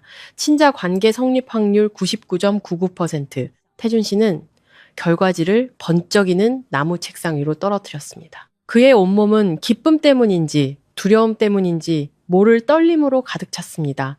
이 진실은 너무나도 충격적이었습니다. 지난 5년간 그가 맹목적으로 믿어왔던 모든 것을 산산조각 냈습니다. 그는 곧장 자신이 정관수술을 받았던 비뇨기과로 달려가 재검사를 요구했습니다. 여러 검사를 마친 후 병원장은 곤란한 표정으로 그에게 설명했습니다.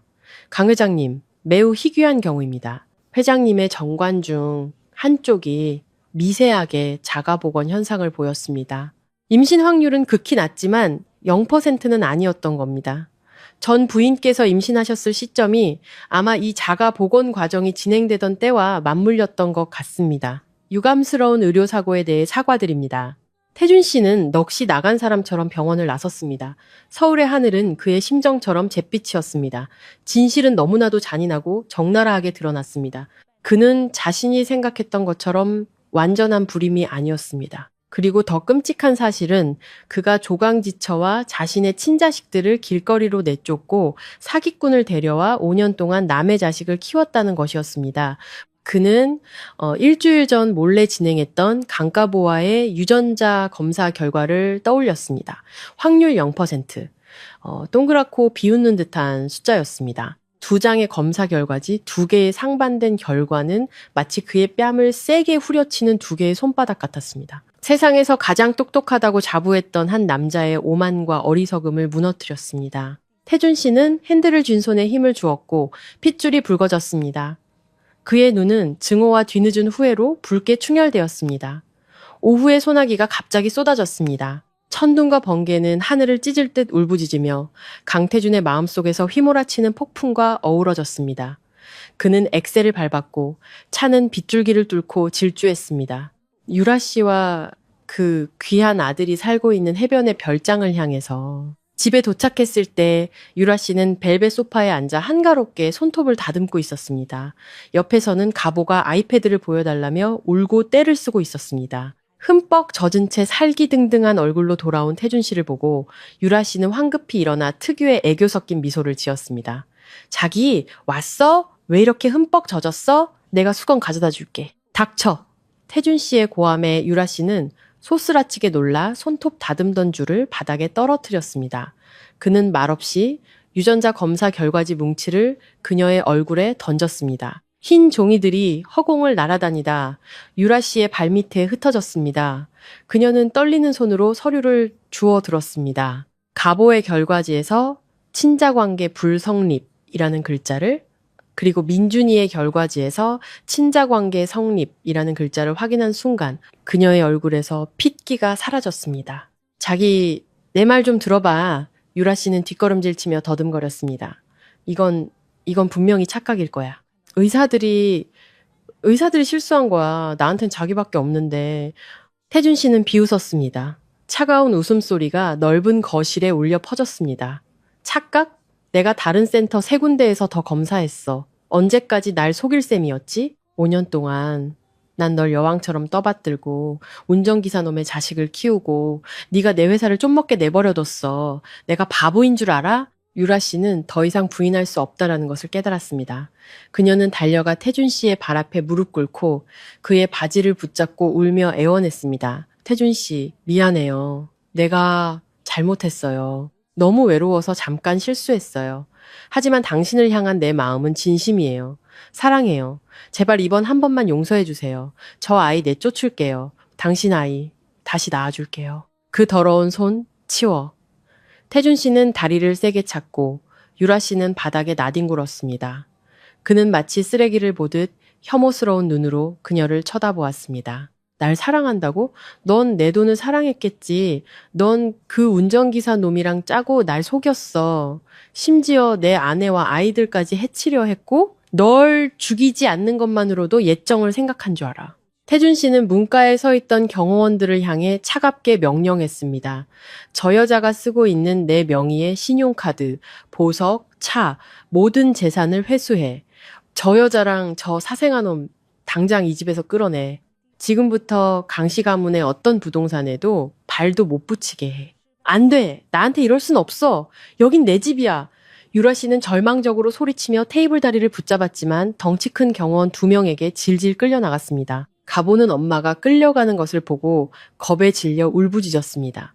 별장의 문이 두 모자 앞에서 쾅 닫히며 그들을 영원히 화려한 삶과 단절시켰습니다. 밖에서는 여전히 비가 세차게 쏟아지고 있었습니다. 유라 씨는 차가운 흙바닥에 주저앉았습니다. 흠뻑 젖은 옷, 번진 화장 아래로 창백하고 늙어 보이는 맨 얼굴이 드러났습니다. 인과응보는 그녀가 생각했던 것보다 훨씬 빨리 찾아왔습니다. 그녀는 한때 비바람치던 밤, 저를 내쫓으며 희열을 느꼈습니다. 그리고 이제 그녀 자신이 버림받고 빈털터리가 되고 수백 수천 배 더한 굴욕을 맛보게 된 것입니다. 유라 씨라는 골칫덩이를 처리한 후에도 태준 씨의 마음은 조금도 가벼워지지 않았습니다. 공허함과 후회가 그의 마음을 갉아먹었습니다. 하지만 진심 어린 반성 대신 사업가로서의 본능이 되살아났습니다. 그는 모든 실수는 돈으로 만회할 수 있고 세상 모든 것에는 가격이 매겨져 있다고 생각했습니다.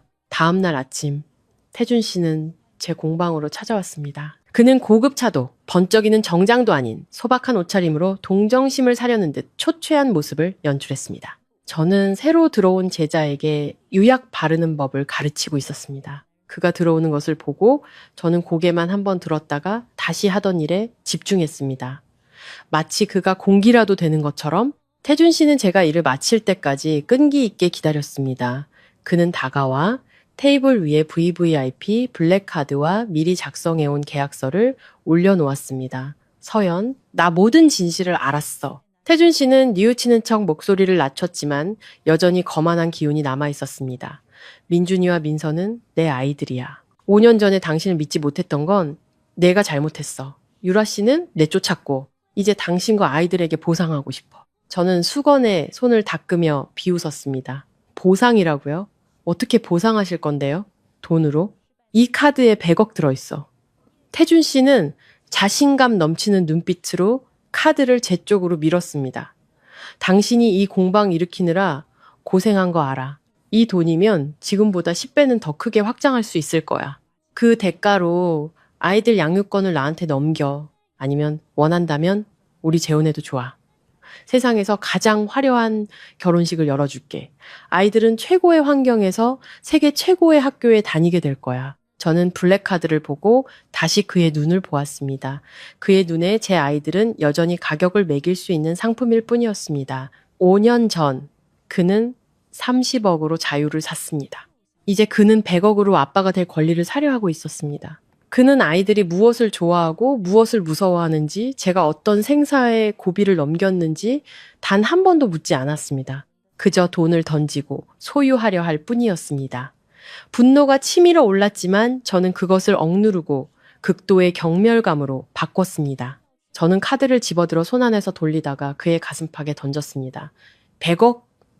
당신 눈에는 내 아이들이 사고 팔 수 있는 물건으로 보여요? 저는 자리에서 일어나 그의 얼굴을 똑바로 쳐다보며 강하게 말했습니다.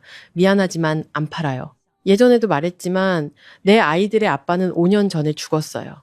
지금 당신은 돈은 많지만 인격은 가난한 남남일 뿐이라고요. 태준 씨는 모욕감에 얼굴이 벌개졌습니다.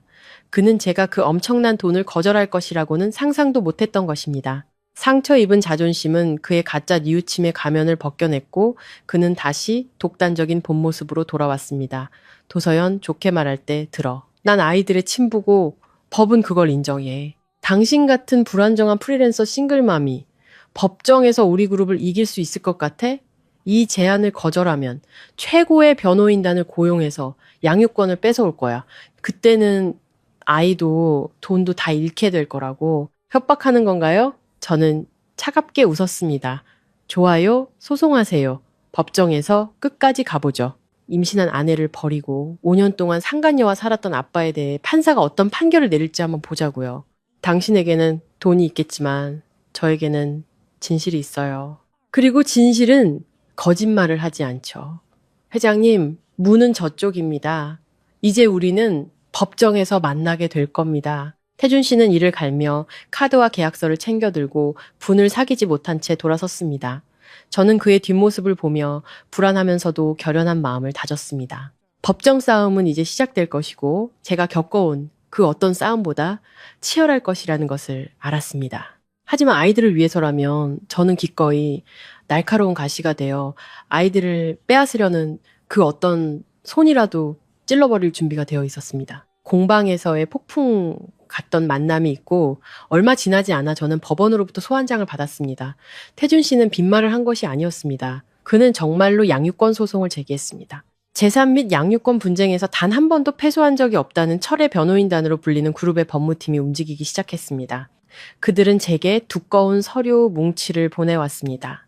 거기에는 제가 왜 민준이와 민서를 키울 자격이 없는지에 대한 이유가 상세히 나열되어 있었습니다. 흙냄새 가득한 작업실에 앉아 저는 분노로 떨리는 손으로 서류를 한 장 한 장 넘겼습니다. 그들은 제가 싱글맘이라는 점, 프리랜서 예술가라는 직업이 태준 씨의 수조 원대그룹에 비해 수입이 불안정하다는 점을 물고 늘어졌습니다. 그들은 제 부모님이 도박빚을 졌던 과거까지 들춰내며 제 가정 환경에 문제가 있다고 주장했습니다. 더 잔인하게는 심리학자를 고용해 아이들이 아빠 없이 자라면 인격적으로 결함이 생길 것이라는 보고서까지 만들어냈습니다. 당신을 궁지로 몰아넣으려는 겁니다. 지훈 씨가 들어와 제 차가운 손 옆에 따뜻한 차 한 잔을 놓아주었습니다. 그는 서류 뭉치를 보며 얼굴이 어두워졌습니다. 강태준, 수단과 방법을 가리지 않는군요. 돈과 권력으로 당신을 짓밟으려는 거예요. 저는 찻잔을 꽉 쥐었습니다. 따뜻한 온기가 퍼졌지만 마음속에 냉기는 가시지 않았습니다. 알아요. 그 사람은 내가 경제적으로 무능하다는 것만 증명하면 아이들을 빼앗을 수 있다고 생각하겠죠. 하지만 법이 아이와 부모의 유대감과 애정을 고려한다는 사실은 잊었나 봐요. 지훈 씨는 제 맞은편 의자에 앉았습니다. 한참을 망설이다가 어렵게 입을 열었습니다. 서연 씨, 제가 변호사 친구들에게 자문을 구해봤어요. 만약 당신에게 온전한 가정이 있다면 법정에서 훨씬 유리한 위치에 설 수 있다고 하더군요. 당신만 괜찮다면 제가 증인으로 나서거나 심지어 당신과 혼인신고를 할 수도 있어요. 제가 아이들의 법적인 아빠가 되어 함께 싸우겠습니다. 저는 깜짝 놀라 지훈 씨를 바라보았습니다. 지난 5년간 그가 제게 품어온 감정을 알고 있었습니다. 돼지처럼 말없고 너그러운 사랑. 그는 저를 돕기 위해 자신의 명예와 자유를 희생할 준비가 되어 있었습니다. 하지만 그의 진심 어린 눈을 보니 오히려 마음이 무거워졌습니다. 저는 고개를 저으며 슬프게 미소 지었습니다. 고마워요, 지훈 씨. 저와 아이들을 아껴주는 마음 잘 알아요. 하지만 그럴 수는 없어요. 결혼은 법정에서 내세울 방패가 아니에요. 이 소송 때문에 당신과 결혼한다면 당신의 그 소중한 마음에 평생 죄책감을 느끼게 될 거예요. 저는 제 힘으로 아이들을 낳고 키운 엄마의 자격으로 싸우고 싶어요. 지윤 씨는 침묵했습니다. 그의 눈에 잠시 슬픔이 스쳤지만 곧 존경의 빛으로 바뀌었습니다. 그는 제 손을 잡고 가볍게 쥐었습니다. 알겠습니다. 당신 마음이 시키는 대로 하세요. 혼인신고서 한 장 없어도 저는 항상 당신 뒤에서 세 식구의 가장 든든한 버팀목이 되어줄 겁니다. 우린 지지 않을 거예요. 지훈 씨의 굳건한 태도는 제게 큰 힘이 되었습니다.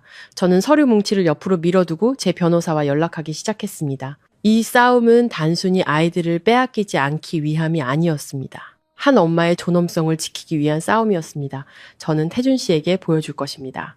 돈으로 유능한 변호사는 살 수 있지만 정의와 모성애는 살 수 없다는 것을 태준 씨의 전략은 법적인 것에만 그치지 않았습니다. 그는 언론을 이용해 저를 공격하기 시작했습니다.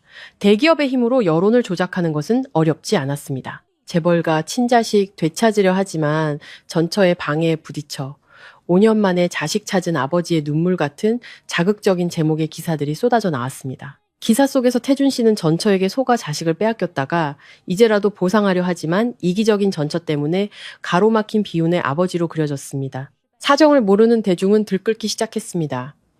그들은 빌려온 정의감으로 저를 비난했습니다. 아이를 무기로 전 남편에게 복수하는 속 좁은 여자라고 불렀습니다. 제 개인 SNS와 안연의 공식 페이지는 악성 댓글로 도배되었습니다. 저는 애써보지 않으려 했고 아이들이 상처받지 않도록 막으려 했습니다. 하지만 여론의 촉수는 유치원에까지 뻗쳤습니다. 그날 오후 저는 평소보다 일찍 아이들을 데리러 갔습니다. 유치원 문 앞에 도착했을 때 민서가 벽에 기댄 채 눈이 빨개져 울먹이고 있는 것을 보았습니다. 그 옆에서 민준이는 동생을 보호하려는 듯 두 팔을 벌리고 다른 아이들을 노려보고 있었습니다. 한 아이가 큰 소리로 외쳤습니다. 너희 엄마는 나쁜 마녀야. 아빠도 못 만나게 하고 너희를 가뒀대. 아마 집에서 어른들이 하는 이야기를 엿들은 것이겠죠. 심장이 아프게 조여왔습니다. 저는 달려가 두 아이를 끌어안았습니다. 무슨 일이야 얘들아. 저를 보자 민서가 서럽게 울음을 터뜨렸습니다. 엄마. 친구들이 엄마 나쁜 사람이래. 태준 아빠가 좋은 사람이래. 왜 우리는 아빠 만나면 안 돼요? 저는 할 말을 잃었습니다. 아이의 순수한 영혼에게 이 상황을 어떻게 설명해야 할지 몰랐습니다.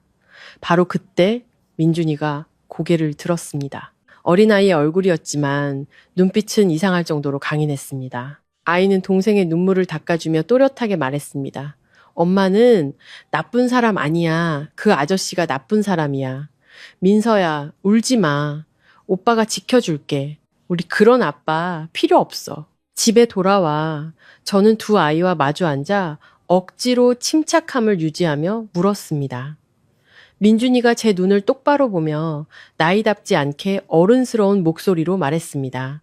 엄마, 예전에 엄마가 밤에 몰래 우는 거 봤어요. 비 오는 날 쫓겨났다고도 했잖아요. 그 태준이라는 아저씨는 우리한테 사탕 하나 사준 적도 없고 재워준 적도 없어요. 엄마 아플 때 지훈 아저씨만 밤새 죽 끓여줬잖아요.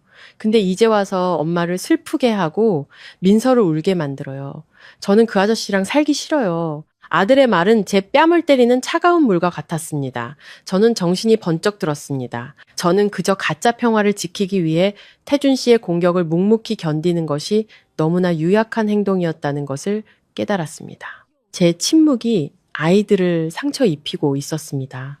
아이들은 제가 생각했던 것보다 훨씬 더 성숙했습니다. 주변의 선과 악을 모두 느끼고 있었습니다. 저는 두 아이를 품에 안고 아이들의 머리카락 냄새를 맡으며 마음을 다잡았습니다. 미안해 아가들아. 엄마가 약속할게. 이제 아무도 너희를 상처 주게 놔두지 않을 거야. 내일 법정에 가서 엄마가 온 세상에 진실을 말할게. 엄마 믿지? 네. 두 아이가 동시에 대답하며 제 목을 힘껏 끌어안았습니다. 그날 밤 저는 모든 증거를 다시 정리하며 뜬 눈으로 밤을 새웠습니다. 더 이상 두렵지 않았습니다. 제 등 뒤에는 낭떠러지가 아니라 제가 지켜야 할 두 작은 천사가 있었기 때문입니다. 1심 재판이 열리는 날 서울의 하늘은 먹구름이 끼어 곧 폭풍우가 쏟아질 듯 했습니다. 법정은 사람들로 가득 차지는 않았지만 숨막히는 긴장감이 감돌았습니다. 태준 씨는 맞은편에 앉아 있었습니다. 그의 곁에는 번쩍이는 검은 정장을 입은 변호인단이 자리하고 있었습니다. 그는 저를 보았습니다. 그의 눈빛에는 승리감과 함께 제가 마지막 순간에라도 마음을 바꾸길 바라는 듯한 애원이 섞여 있었습니다. 재판은 치열한 공방으로 시작되었습니다. 태준 씨의 변호사인 날카로운 금태 안경을 쓴 중년 남자는 계속해서 경제적인 조건을 문제 삼았습니다. 그는 강씨 가문의 막대한 재산과 태준 씨가 아이들을 위해 준비해둔 국제적인 교육 시스템에 대해 설명하며 제 가정에 아버지의 부재가 미칠 악영향을 강조했습니다. 존경하는 재판장님, 태준 씨의 변호사가 당당하게 말했습니다. 저의 의뢰인은 두 아이를 양육할 최고의 조건을 모두 갖추고 있습니다. 반면 피고는 수입이 불안정한 프리랜서 예술가이며 싱글맘입니다. 아이들을 물질적으로나 정서적으로 결핍된 환경에서 자라게 하는 것은 큰 불행입니다. 저는 입술을 꽉 깨물고 앉아 있었습니다. 제 변호사인 차분한 인상의 여성 변호사가 일어나 공방의 안정적인 수입과 제가 아이들에게 쏟은 무조건적인 사랑을 증거로 제시하며 반박했습니다. 하지만 많은 사람들의 눈에 돈은 여전히 미래를 보장하는 가장 중요한 척도였기에 재판의 저울은 태준 씨 쪽으로 기우는 듯 했습니다. 재판장이 증인 신문을 시작하려던 바로 그때 법정 문이 갑자기 열리고 초췌하지만 눈빛 많은 증오로 불타는 한 여자가 들어섰습니다. 유라 씨였습니다. 방청석이 술렁였고 태준 씨는 얼굴이 굳었습니다. 그가 일어나 항의하려 했지만 재판장은 의사봉을 두드려 정숙을 명령했습니다. 유라 씨는 증인석으로 걸어 나왔습니다. 태준 씨는 쳐다보지도 않고 저를 한번 본 뒤 재판장을 향해 말했습니다. 저는 오유라입니다. 강태준 씨의 전 약혼녀였죠. 저는 도서연 씨를 위해 증언하러 왔습니다. 오유라 증인, 이 사건과 어떤 관련이 있습니까? 재판장이 물었습니다. 유라 씨는 씁쓸하게 비웃었습니다. 저는 지난 5년간 강태준 씨와 함께 살았습니다. 저는 그 누구보다 그 사람을 잘 압니다. 그는 지금 재판장님 앞에서 자식을 사랑하는 아버지 연기를 하고 있습니다. 하지만 진실은 어떨까요? 그녀는 갑자기 태준 씨를 손가락으로 가리키며 울분에 찬 목소리로 외쳤습니다. 5년 전 전처가 임신했다는 소식을 들었을 때 자기 입으로 직접 말했어요. 그 아이들은 재앙이고 사생아라고. 그는 단 한 번도 이 아이들의 탄생을 바란 적이 없어요. 그는 자식을 그저 대를 잇고 세상에 과시하기 위한 도구로만 생각하는 사람이에요. 심지어 저와 함께 키웠던 그 아이조차 친자식이 아니라는 것을 알자마자 길거리 개처럼 내쫓아버렸다고요. 이에 있습니다. 증인이 의뢰인을 모욕하고 있습니다. 태준 씨의 변호사가 소리쳤습니다. 하지만 유라 씨는 멈추지 않았습니다. 그녀는 마치 상처 입은 짐승이 원수를 물고 함께 떨어지려는 듯 마지막 발악을 했습니다. 그는 냉혈한이에요. 그는 아빠가 될 자격이 없어요. 그는 아이들을 자신의 황금 세장 속에 가두어 영혼 없는 인형으로 만들어버릴 거예요. 도서연 씨, 절대 아이들을 악마에게 넘기지 마세요. 유라 씨의 증언은 다소 감정적이고 사적인 원한이 섞여 있었지만 태준 씨의 신사적인 가면을 갈기갈기 찢어 놓았습니다. 법정은 침묵에 잠겼습니다. 태준 씨는 의자에 주저앉았습니다. 그의 얼굴은 새하얗게 질렸고 식은땀이 비오듯 흘렀습니다. 그는 자신이 애써 묻어두었던 추악한 과거가 자신이 승리할 것이라고 믿었던 바로 이곳에서 자신의 목을 조르고 있다라는 것을 깨달았습니다.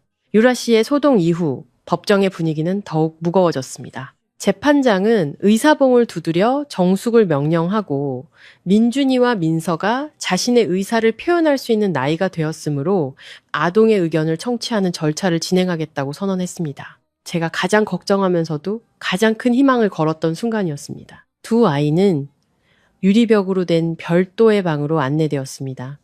그곳에서 재판장과 아동심리 전문가가 아이들과 부드럽게 대화를 나눴습니다. 대화 내용은 스피커를 통해 밖으로 전달되었습니다. 민서는 오빠의 손을 꽉 잡고 있었고 민준이는 등을 꼿꼿이 세운 채 이상할 정도로 진지한 표정으로 앉아 있었습니다. 인자한 인상의 재판장이 물었습니다. 두 사람, 저기 강태준이라는 아저씨가 누구인지 아나요? 민서가 작은 목소리로 대답했습니다. 태준 아빠요. 그럼 태준 아빠랑 같이 살고 싶어요? 큰 집에서 예쁜 장난감 갖고 놀면서요? 재판장이 다시 물었습니다. 민서는 고개를 세차게 저으며 오빠에게 기댔습니다. 그때 민준이가 입을 열었습니다. 아이의 목소리는 스피커를 통해 맑지만 강철처럼 단단하게 울려 퍼졌습니다.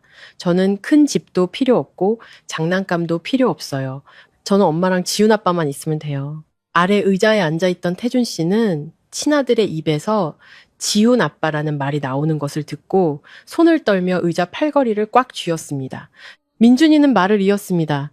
아이의 말 한마디 한마디는 그곳에 있는 모든 어른의 심장을 찌르는 바늘 같았습니다.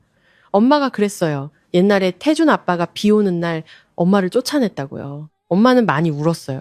밤마다 우리 등을 토닥여주면서 몰래 울었어요. 한 번은 엄마가 많이 아팠는데 열이 엄청 났는데 지훈 아저씨만 밤새 죽 끓여줬어요. 아이는 동그란 눈을 들어 재판장을 보더니 유리벽 너머의 태준 씨를 손가락으로 가리켰습니다. 저 아저씨는 엄마를 울게 한 사람이에요. 저는 남자니까 엄마를 지켜야 해요. 저는 엄마를 아프게 한 사람이랑 살기 싫어요. 만약 판사 할아버지가 저 아저씨랑 살라고 하면 전 도망갈 거예요. 법정은 쥐 죽은 듯 조용했습니다. 아무도 숨소리조차 크게 내지 못했습니다.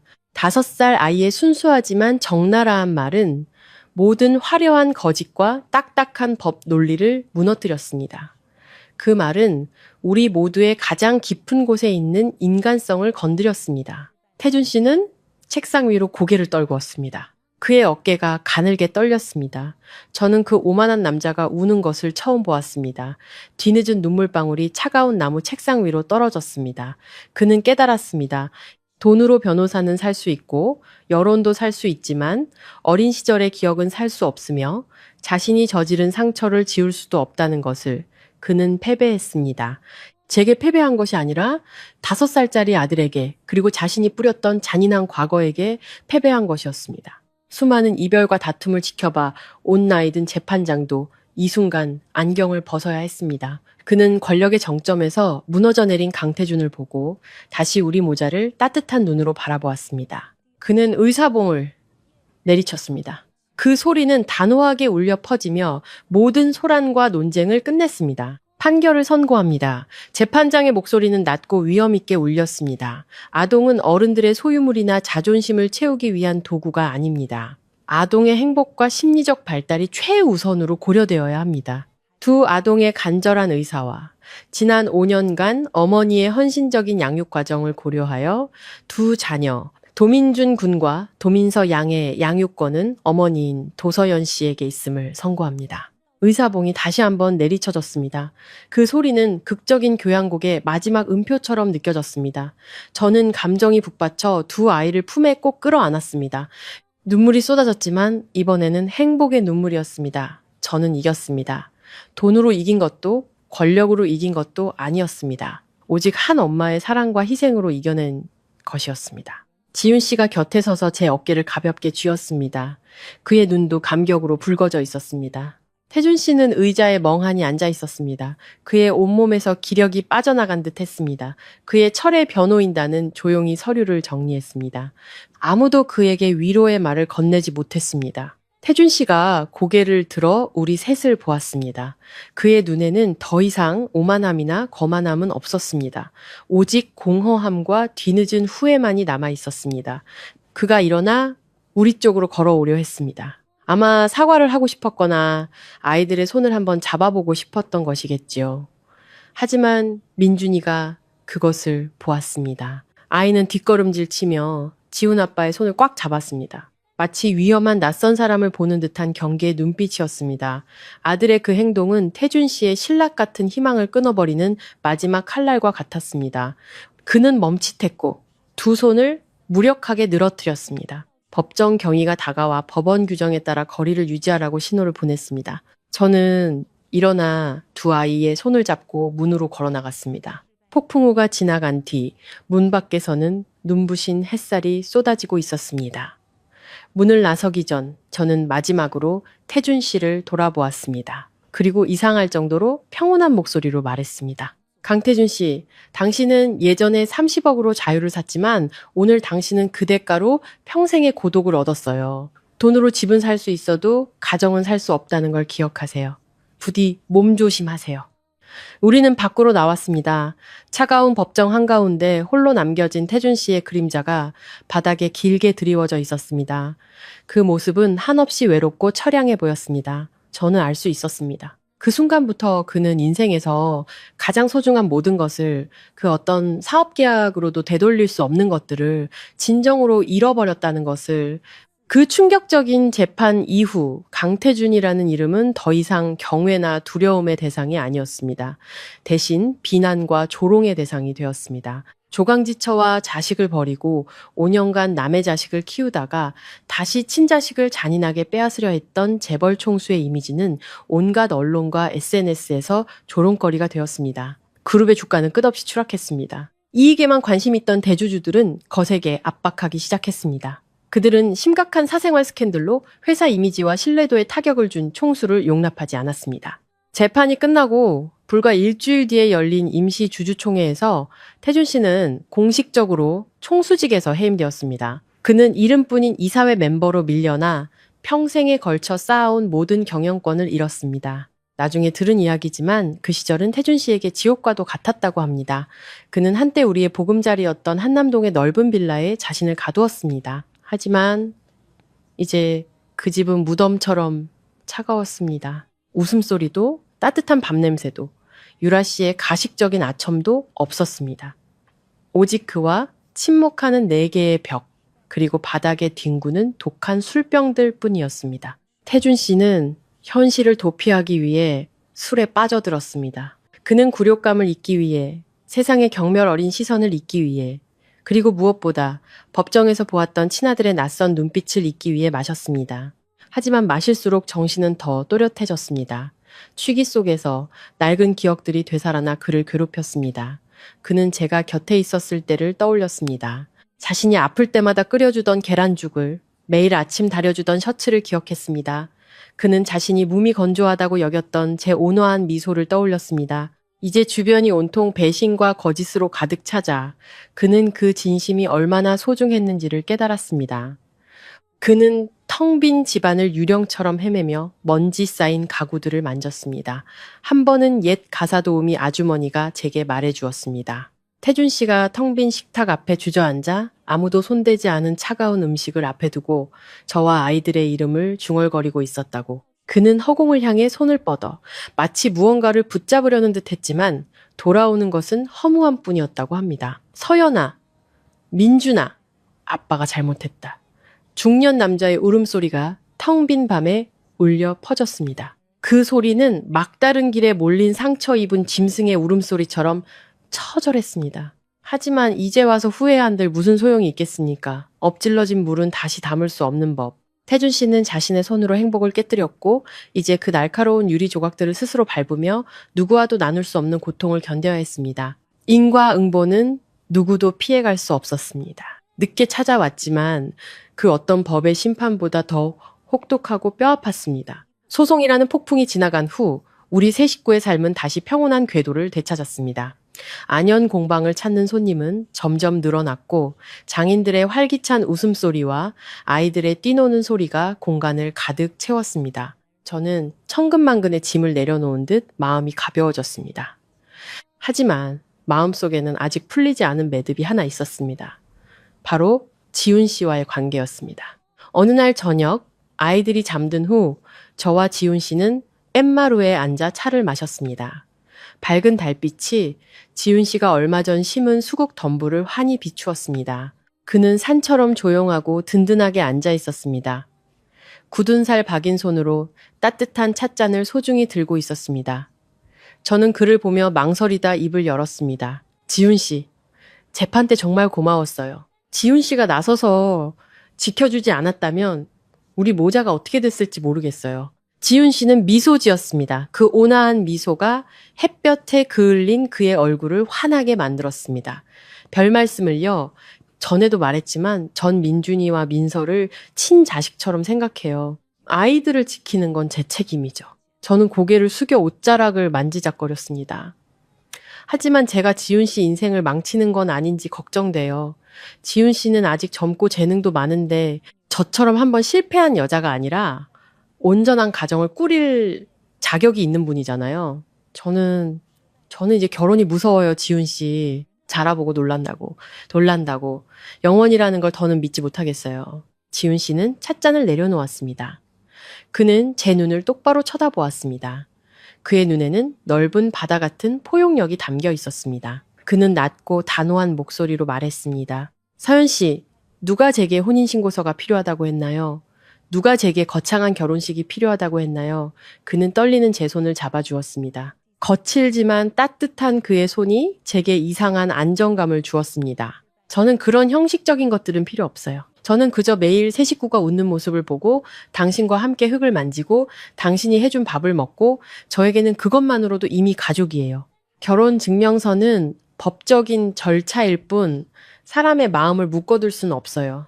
강태준은 당신과 그 종이를 가졌었지만 결국 당신을 배신했잖아요. 저는 고개를 들어 그를 보았습니다.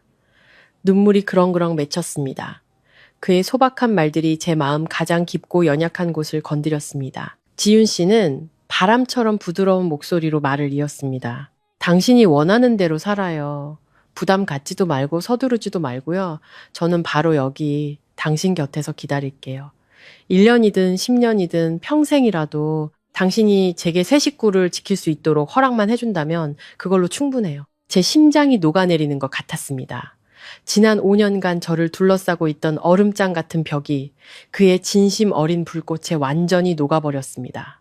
저는 깨달았습니다. 진정한 사랑은 소유나 공허한 맹세가 아니라는 것을, 사랑은 곁에 있어주는 것, 말없이 희생하는 것, 그리고 상대방이 상처를 치유할 때까지 끈기 있게 기다려주는 것이라는 것을 저는 더 이상 손을 빼지 않고 그의 손을 부드럽게 마주 잡았습니다. 평화로운 달빛 아래 두 개의 외로운 영혼은 마침내 서로의 안식처를 찾았습니다. 태준 씨의 인생이 그렇게 술과 망각 속으로 저물어갈 것이라고 생각했을 때 그의 추락의 마침표를 찍는 큰 사고가 갑자기 닥쳤습니다. 비바람이 몰아치던 어느 날 밤, 제 휴대폰이 울렸습니다. 모르는 번호였지만 불길한 예감이 들었습니다. 여보세요? 혹시 강태준 씨 전 부인 도서연 씨 맞으십니까? 낯선 남자의 다급한 목소리가 들려왔습니다. 저는 대학병원 응급실 의사입니다. 강태준 씨가 심각한 교통사고를 당해 위독한 상태입니다. 휴대폰 긴급 연락처에 아직도 부인 성함이 저장되어 있어서요. 지금 바로 와주실 수 있겠습니까? 보호자 수술 동의가 시급합니다. 휴대폰을 떨어뜨릴 뻔했습니다. 사고, 위독, 그 단어들이 머릿속에서 맴돌며 저를 아찔하게 만들었습니다. 그를 아무리 미워했어도, 모든 정을 끊어냈다고 생각했어도 그가 생사의 기로에 서 있다는 소식을 듣자 마음이 흔들리지 않을 수 없었습니다. 결국 그는 제 두 아이의 친부이자 제가 한때 청춘을 바쳐 사랑했던 남자였습니다. 저는 지윤 씨를 돌아보았습니다. 그도 어렴풋이 대화 내용을 들은 듯했습니다. 그는 불편한 기색이나 질투심 없이 이해심 가득한 눈으로 고개를 끄덕였습니다. 다녀와요. 그래도 마지막 인연인데 이제 그 사람 곁엔 아무도 없잖아요. 사랑 때문이 아니라 사람으로서의 도리를 하러 가는 거니까. 지훈 씨의 넓은 마음에 저는 더욱 그를 존경하게 되었습니다. 저는 아이들을 그에게 맡기고 서둘러 택시를 타고 병원으로 향했습니다. 차창을 때리는 빗방울을 보며 마음이 복잡했습니다. 더 이상 증오도 사랑도 남아있지 않았습니다. 지금 느끼는 감정은 재능은 있었으나 불행했고 스스로의 잘못으로 인생을 망친한 인간에 대한 연민뿐이었습니다. 병원에 도착했을 때 태준 씨는 이동 침대에 누워 있었습니다. 온몸은 피투성이었고 얼굴은 부어올라 형체를 알아보기 힘들었습니다. 몸에는 온갖 기계들이 연결되어 있었습니다.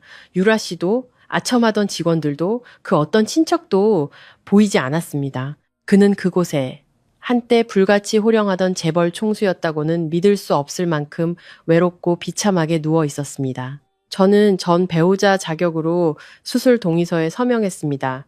수술은 밤새 이어졌습니다. 저는 병원 복도에 앉아 있었습니다. 코를 찌르는 소독약 냄새가 5년 전 제가 임신 진단서를 들고 서 있던 그 병원 복도를 떠올리게 했습니다.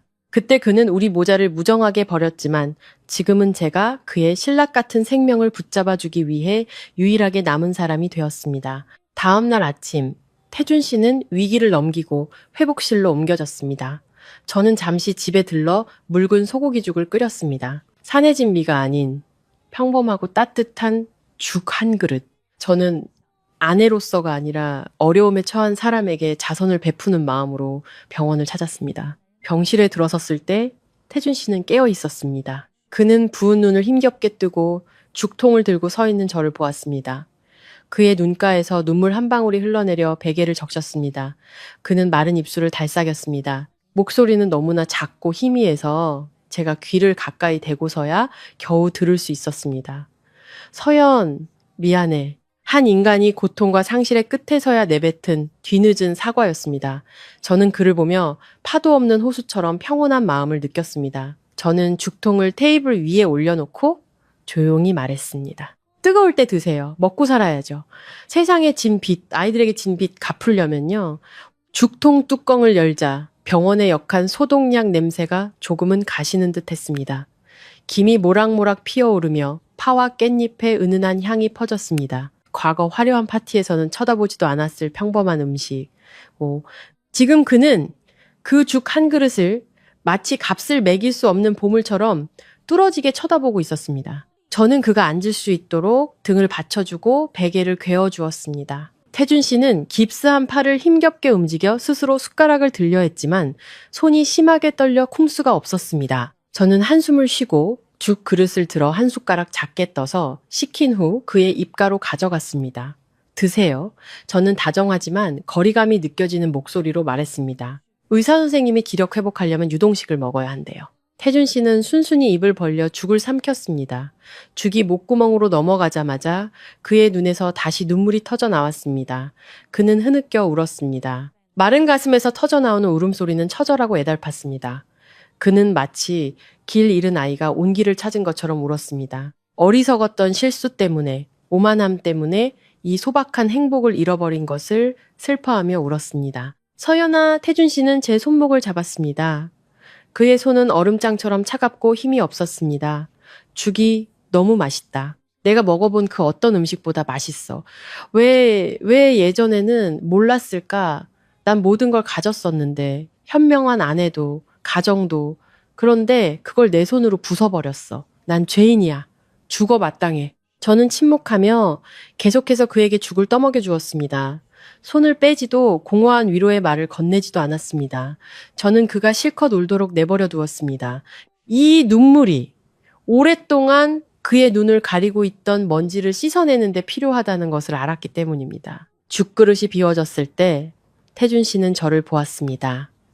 그의 눈빛은 몇 년 만에 처음으로 이상할 정도로 맑고 진실해 보였습니다.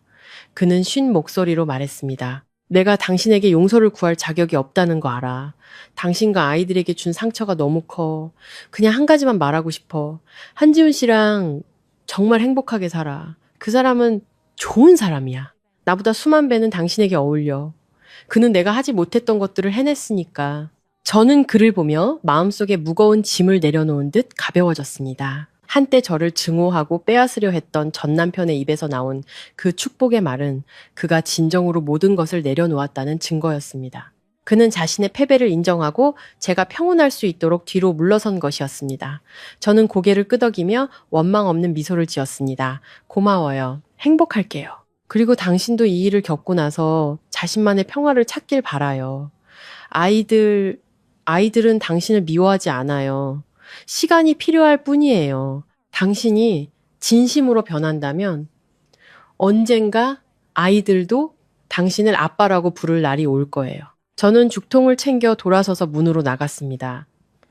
밖에서는 햇살이 눈부시게 빛나고 푸른 나뭇잎 사이로 쏟아지고 있었습니다. 저는 맑은 공기를 깊게 들이마셨습니다. 마음이 이상할 정도로 평온했습니다. 과거는 저 병실 문 뒤에 완전히 닫힌 것이었습니다. 퇴원 후 태준 씨는 우리 삶에서 조용히 사라졌습니다. 그는 더 이상 공방에 찾아와 소란을 피우지도 시끄러운 스캔들로 신문에 오르내리지도 않았습니다. 옛 지인을 통해 태준 씨가 한국에 남은 지분과 부동산을 모두 급하게 처분하고 있다는 소식을 어렴풋이 들었습니다. 그는 돌아올 기약 없는 떠남을 준비하고 있었습니다. 한 달 후 저는 태준 씨의 개인 변호사로부터 소포 하나를 받았습니다. 안에는 두꺼운 서류철과 편지 한 통이 들어 있었습니다. 편지를 열자 태준 씨의 비뚤어진 글씨가 보였습니다. 몇 군데는 눈물 때문인지 혹은 아직 사고 후유증으로 손이 떨려서인지 번져 있었습니다. 서연아, 네가 이 편지를 읽을 때쯤이면 난 미국으로 가는 비행기 안에 있을 거야. 난 한국을 이 고통스럽고 굴욕적인 기억으로 가득한 곳을 떠나기로 결심했어. 새로운 환경에서 다시 시작해야 할 것 같아. 이 나이에 이런 망가진 몸으로 다시 시작하는 게 얼마나 힘든지 알지만 말이야. 너와 아이들에게 작별 인사도 없이 떠나는 걸 용서해줘. 아이들을 보면 차마 발길이 떨어지지 않을 것 같았어. 이 서류철은 안연이라는 이름으로 설립된 신탁기금 서류야. 내가 가진 재산을 모두 팔아서 약 120억 원을 이 기금에 넣었어. 이 돈은 두 아이가 성인이 될 때까지 모든 학비와 의료비로 사용될 거야. 아이들이 18살이 되면 이 돈을 자유롭게 사용할 수 있게 될 거고. 거절하지 말아줘. 이건 매수도 보상도 아니야. 돈으로 살 수 없는 것들이 있다는 걸 이젠 아니까. 지난 5년간 내가 빚졌던 분유값이라고. 이 못난 아빠가 아이들을 위해 해줄 수 있는 마지막 책임이라고 생각해줘. 난 그저 아이들이 돈 걱정 없이 풍족하게 자신의 꿈을 펼치며 살기를 바랄 뿐이야. 나 갈게. 너와 한지훈 씨 100년애로 하길 빌어. 만약 다음 생이 있다면 그때는 내가 한 발 늦게 태어나 멀리서 너의 행복을 지켜보는 사람이었으면 좋겠어. 그 행복을 부수는 사람이 아니라 잘 있어. 저는 편지를 든 채 조용히 눈물을 흘렸습니다. 120억 원. 누군가에게는 꿈 같은 거액의 재산. 하지만 지금의 태준 씨에게 그것은 뒤늦은 사랑을 전하기 위해 남은 전부였습니다. 그는 빈손으로 고독과 후회를 안고 지구 반대편으로 떠나며 아이들에게는 든든한 미래를 남겨주었습니다. 저는 편지와 서류철을 금고에 넣으며 아이들을 위해 소중히 간직하겠다고 다짐했습니다. 아이들에게 친부에 대해 숨기지 않을 것입니다. 아이들이 자라 모든 것을 이해할 나이가 되면 이 편지를 보여줄 것입니다. 그들의 아버지가 비록 실수는 했지만 마음 깊은 곳에서는 자신만의 방식으로 그들을 사랑했다는 것을 알 수 있도록 때로는 용서란 말로 하는 것이 아니라 한 인간의 불완전함을 받아들이고 이해하는 것일지도 모릅니다.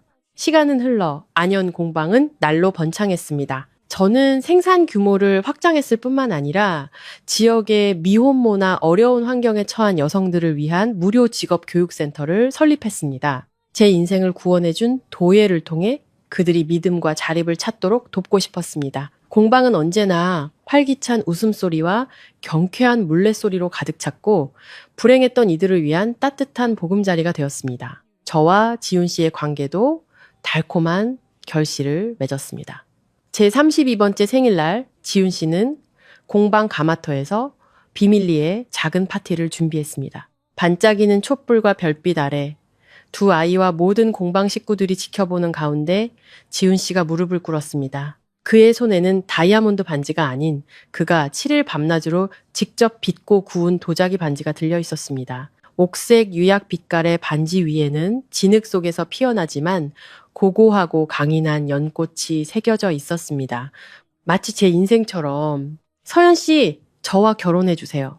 지훈 씨는 긴장으로 떨리는 목소리로 말했습니다. 부귀영화를 약속할 수는 없지만 당신과 함께 늙어가고 함께 흙을 만지고 민준이와 민서를 함께 키우겠다고 약속할게요. 이 흙 묻은 손 절대 놓지 않을게요. 저는 울면서 행복하게 고개를 끄덕였습니다. 지훈 씨는 제 손에 반지를 끼워주었습니다. 마치 맞춘 듯 꼭 맞았습니다. 민준이와 민서는 환호하며 달려와 우리를 끌어안았습니다. 와, 지훈 아빠랑 서연 엄마랑 결혼한다. 민서가 깡충깡충 뛰며 기뻐했습니다. 평소 과묵하던 민준이도 오늘만큼은 환하게 웃었습니다. 아이는 지훈 씨의 손을 잡고 모두를 감동시키는 한마디를 했습니다. 지훈 아빠, 저 이날 정말 오래 기다렸어요. 약속 꼭 지켜야 해요. 우리 엄마 울리면 안 돼요. 약속할게. 진짜 남자는 약속을 어기지 않는단다. 지훈 씨는 아이의 머리를 쓰다듬었습니다. 그의 눈에는 사랑이 가득했습니다. 우레와 같은 박수와 축복의 말이 쏟아졌습니다. 저는 곁에 선 남자와 사랑스러운 두 아이를 보며 감사함으로 가슴이 벅차올랐습니다. 행복은 멀리 있는 것이 아니었습니다. 그것은 함께하는 저녁 식사, 서로를 이해하는 눈빛, 그리고 만족할 줄 아는 마음의 평화 같은 가장 소박한 것들 속에 있었습니다. 3년 후 제주의 가을은 눈부시게 푸르렀고 황금빛 햇살이 소나무 언덕을 비추었습니다. 안현 공방에서 저는 물레 앞에 앉아 새로운 작품에 몰두하고 있었습니다. 머리카락에는 흰머리가 몇 가닥 섞여 있었지만 얼굴은 그 어느 때보다 평온하고 빛났습니다. 눈가의 주름은 저를 늙어 보이게 하는 대신 인생의 희로애락을 모두 겪어낸 여인의 깊이 있는 아름다움을 더해주었습니다. 멀지 않은 곳에서 지훈 씨는 이제 8살이 되어 훌쩍 자란 민준이에게 화병에 유약을 바르는 법을 가르쳐주고 있었습니다. 아이는 집중해서 듣고 능숙한 손놀림으로 움직였습니다. 그 열정적인 눈빛은 젊은 날의 지훈 씨를 꼭 닮았습니다. 민서는 수국 정원에서 노란 나비를 쫓아다니고 있었습니다. 아이의 맑은 웃음소리가 온 산에 울려 퍼졌습니다. 저는 하던 일을 멈추고 그 평화로운 풍경을 바라보았습니다. 말로 표현할 수 없는 감정이 차올랐습니다. 저는 8년 전 연약하고 두려움에 떨며 임신한 배를 안고 밤에 도망쳤던 과거의 저를 떠올렸습니다. 그 여자는 자신의 인생이 막다른 골목이라고 낭떠러지라고 생각했습니다.